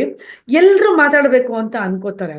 ಅಲ್ಲಿ ಏನಾಗೋಗುತ್ತೆ ಅಂದ್ರೆ, ನಾವು ಇವಾಗ ಒಬ್ಬರೇ ಹೆಚ್ಚು ಸಮಯ ತಗೊಂಡಾಗ ಬೇರೆಯವ್ರಿಗೆ ಮಾತಾಡುವಂತ ಅವಕಾಶ ತಪ್ಪು ಹೋಗ್ಬೋದು ಅನ್ನೋದು ನನ್ನ ಭಾವನೆ ಅಷ್ಟೇ.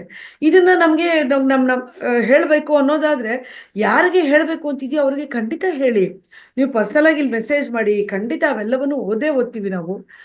ಇದು ಅಷ್ಟೇ, ಅನ್ಯಥಾ ಭಾವಿಸ್ಬೇಡಿ ಅಂತ ಹೇಳೋದಕ್ಕೋಸ್ಕರ ನಾನು ಈ ಮಾತನ್ನ ಹೇಳಿದೆ. ನಿಮ್ಮೆಲ್ರಿಗೂ ಒಂದು ವಿಷಯ ನಾವು ಹೇಳ್ಬೇಕು.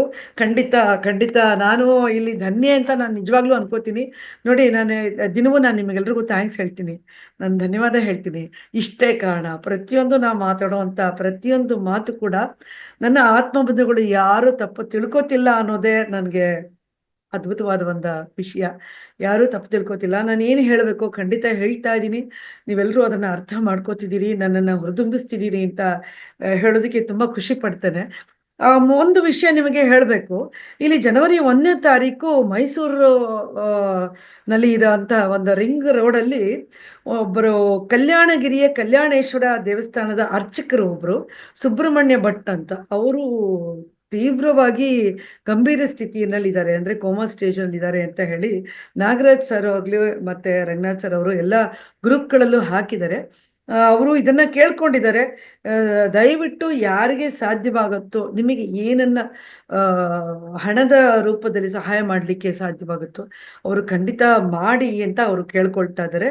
ಅವರ ಮಕ್ಕಳದು ನಂಬರ್ಸ್ ಎಲ್ಲ ಇಲ್ಲಿ ಕೊಟ್ಟಿದ್ದಾರೆ, ನೀವು ಎಲ್ಲ ಗ್ರೂಪ್ಸ್ನಲ್ಲೂ ಇದೆ. ಹೋಗಿ ನಿಮಗೆ ಯಾರಿಗೆ ಆಸಕ್ತಿ ಇತ್ತು ಅಂತ ಅನ್ಸುತ್ತೆ ಅವರೆಲ್ಲನೂ ದಯವಿಟ್ಟು ನಿಮಗೆ ಕೈಲಾದ ಒಂದು ಹಣವನ್ನ ಅವ್ರಿಗೆ ಸಂದಾಯ ಮಾಡಿ. ಅವ್ರು ಈಗಾಗಲೇ ಆತ 35,000 ದಿನಕ್ಕೆ ಖರ್ಚು ಮಾಡ್ತಾ ಇದ್ದಾರಂತೆ. ಹಾಗಾಗಿ ಅದನ್ನ ಹೇಳ್ಬೇಕು ನೀವು ಅಂತ ಅವರು ರಿಕ್ವೆಸ್ಟ್ ಮಾಡ್ಕೊಂಡ್ರು. ಹಾಗಾಗಿ ನಾನು ಈ ವಿಷಯವನ್ನ ಹೇಳಿದೆ. ನೋಡಿ, ಒಬ್ಬರಿಗೆ ಸಹಾಯ ಮಾಡೋದ್ರಿಂದ ನಮ್ಮ ಸಂಪತ್ತು ಕಡಿಮೆ ಆಗಲ್ಲ, ನಮ್ಮ ಮನೆ ಮಠ ಖಂಡಿತ ಹೋಗಲ್ಲ. ಅಲ್ಲ, ನಮಗೆ ಆಗುವಂತ ಕಿಂಚಿತ್ತು ಸಹಾಯ ಯಾರಿಗಾದ್ರೂ ಒಬ್ರಿಗೆ ನಾವು ಮಾಡೋದ್ರಿಂದ ನಮಗೆ ಒಂದು ಆತ್ಮ ತೃಪ್ತಿ ಅನ್ನೋದು ಬರುತ್ತೆ. ನಮ್ಮ ಜನ್ಮವನ್ನ ಸಾರ್ಥಕ ಮಾಡ್ಕೊಳಕ್ಕೆ ಅದೊಂದು ಉದಾಹರಣೆ ಆಗಬಹುದು ಅನ್ನೋದು ನನ್ನ ಭಾವನೆ. ಹಾಗೆಯೇ ಆತ್ಮ ಬಂಧುಗಳೇ, ಎಲ್ಲರೂ ದಯವಿಟ್ಟು ಸರಿಯಾದ ಸಮಯಕ್ಕೆ ಇಲ್ಲಿಗೆ ಬನ್ನಿ. ಒಂದಷ್ಟು ದೊಡ್ಡ ದೊಡ್ಡ ವಿಷಯಗಳನ್ನ ಕುರಿತು ಚರ್ಚೆ ಮಾಡೋದಿರ್ಲಿ, ಅಥವಾ ಒಂದಷ್ಟು ಹೊಸ ವಿಷಯಗಳ ಜ್ಞಾನವನ್ನ ಪಡ್ಕೊಳ್ಳುವಂಥದ್ದು ಇಲ್ಲಿ ಆಗ್ತಿದೆ ಅಲ್ವಾ. ಹಾಗಾಗಿ ನಾವೆಲ್ಲರೂ ಬೇಗ ಬರೋಣ. ಆದ್ರೆ ನಾನು ಕ್ಷಮೆ ಕೇಳಿದೆ ಮೊದ್ಲೇನೆ, 2 ನಿಮಿಷಗಳ ತಡವಾಗಿ ನಾನು ಇವತ್ತು ಬಂದೆ. ಯಾಕೆಂದ್ರೆ ನನ್ನ ಲ್ಯಾಪ್ಟಾಪ್ ಏನೋ ವರ್ಕ್ ಆಗ್ಲಿಲ್ಲ, ಹಂಗಾಗಿ ತಡವಾಯ್ತು. ಎನಿವೆ, ಎಲ್ಲ ಆತ್ಮಬಂಧುಗಳು ಇವತ್ತಿನಿಂದ ನಮ್ಮ ಒಂದು ದೃಢ ನಿರ್ಧಾರವನ್ನ ಬರೆದಿಡ್ತಿದ್ದೀವಿ ಅಂತ ಹೇಳಿ ಶಪಥ ಮಾಡ್ತಾ, ನಾವೆಲ್ಲರೂ ನಾಳೆ ಕೂಡ ಡಾಕ್ಟರ್ ಯಶೋಧರ್ ಈ ಒಂದು ವಿಷಯವನ್ನ ಮುಂದುವರೆದ ಭಾಗವಾಗಿ ಮಾತಾಡ್ತಾರೆ. ಹಾಗಾಗಿ ಎಲ್ಲರೂ ಬೇಗ ಬನ್ನಿ, ಸಾಧ್ಯವಾದಷ್ಟು ನಾಳೆ ಎಲ್ಲರೂ ಮಾತಾಡೋಣ. ಬೇಗ ವಿಷಯಗಳನ್ನ ಪ್ರಸ್ತುತಪಡಿಸಿದ ನಂತರ ಎಲ್ಲರೂ ನಮ್ಮ ನಮ್ಮ ಒಂದು ಅನುಭವಗಳನ್ನ 1 ನಿಮಿಷ ಅಥವಾ 2 ನಿಮಿಷ ಒಬ್ಬೊಬ್ರು ತಗೊಂಡ್ರು ಸಾಕಷ್ಟು ನಾವು ಮಾತಾಡ್ಬೋದು. ಸೊ ಎಲ್ಲರೂ ಮಾತಾಡ್ಲಿ, ಎಲ್ಲರೂ ಮಾತಾಡಿ ಇವತ್ತು ನೀವು ಏನೇನು ತಗೊಂಡಿದ್ದೀರಾ ನಿರ್ಧಾರಗಳನ್ನ ಅಂತ ನಾಳೆ ಚರ್ಚೆ ಮಾಡೋಣ. ಆದ್ರೆ ನನ್ನ ಮೊದಲನೇ ಅಫರ್ಮೇಷನ್ ಅಂತ ಹೇಳ್ಬೋದು, ಇವತ್ತು ನನ್ನ ನಿರ್ಧಾರದ ಪ್ರಕಾರ ಇವತ್ತಿಂದ ನನಗೆ ಏನು ತುಂಬಾ ದುಃಖ ಕೊಡ್ತಿದ್ಯೋ ಅವುಗಳಿಗೆ ಥ್ಯಾಂಕ್ಸ್ ಹೇಳೋಣ. ಇಲ್ಲ, ಈ ದುಃಖ ಬಂದಿರೋದ್ರಿಂದಾನೇ ನಾನೇನಾದ್ರು ಒಂದು ಸಾಧನೆ ಮಾಡುವಂಥದ್ದಾಗ್ತಿದೆ ಅಂತ ಒಂದು ನಿರ್ಧಾರ ಮಾಡ್ಕೊಳ್ತಾ, ಇವತ್ತೇ ದಿನದಿಂದ ನಾವೆಲ್ಲರೂ ಶಪಥ ಮಾಡೋಣ, ನಾವೆಲ್ಲ ಆರೋಗ್ಯವಾಗಿರ್ತೀವಿ, ನಾವು ನೋಡಕ್ಕೆ ತುಂಬಾ ಚೆನ್ನಾಗಿದ್ದೀವಿ, ಸದಾ ನಗ್ನಗ್ತಾ ಇರ್ತೇವೆ, ಆಮೇಲೆ ಒಳ್ಳೆ ಆರೋಗ್ಯ ನಮ್ಮದಿದೆ. ಆಮೇಲೆ ನಂತರ ಕಡೆದಾಗಿ ಯಾವ್ದು ಹೇಳ್ತೀರಿ? 5ನೇದು ಯಾರ್ದು ಆನ್ಸರ್ ಬರ್ಲಿಲ್ಲ? ಯಾವುದೇ ಕಾರಣಕ್ಕೂ ಕೋಪ ಮಾಡ್ಕೊಳ್ಳಲ್ಲ. ಸೂಪರ್. ಸೊ ಯಾವುದೇ ಕಾರಣಕ್ಕೂ ನಾವು ಕೋಪ ಮಾಡ್ಕೊಡಲ್ಲೇ ಇಲ್ಲ ಅಂತಂದ್ರೆ ತಪ್ಪಾಗ್ಬೋದು, ಆದ್ರೂ ಕೂಡ ಕೋಪ ಮಾಡ್ಕೊಳ್ಳೋದೇ ಇಲ್ಲ ಇವತ್ತಿಂದ ನಾವು ಅಂತ ಶಪಥ ಮಾಡ್ತಾ ಇವತ್ತಿನ ದಿನದಿಂದ ನಾವು ಶುರು ಮಾಡ್ತಾ ಇದ್ದೀವಿ. ಮೊದಲನೇ ದಿನ. ಓಕೆ, ಬರ್ದಿಟ್ಕೊಳ್ಳಿ. ಇವತ್ತಿನ ದಿನದಿಂದ ಎಲ್ಲರೂ ಮಾಡೋಣ, ಜೊತೆಗೂಡಿ ಎಲ್ಲರೂ ನಮ್ಮ ಜೀವನವನ್ನ ಸಾರ್ಥಕ ಮಾಡ್ಕೊಳ್ಳೋಣ ಅಂತ ಹೇಳ್ತಾ ಇವತ್ತಿನ ಕಾರ್ಯಕ್ರಮವನ್ನ ಸಂಪನ್ನಗೊಳಿಸ್ತಿದ್ದೀನಿ. ಎಲ್ಲರಿಗೂ ಧನ್ಯವಾದಗಳು. ಈಗ ಯಾರು ಹ್ಯಾಂಡ್ ರೈಸ್ ಮಾಡಿದ್ದಾರೆ? ಇಲ್ಲ, ಆಗಲ್ಲ, ನನ್ನ ಟೈಮ್ ಆಗೋಯ್ತು. ಓಕೆ, ಧನ್ಯವಾದ ನಿಮ್ಮೆಲ್ರಿಗೂ.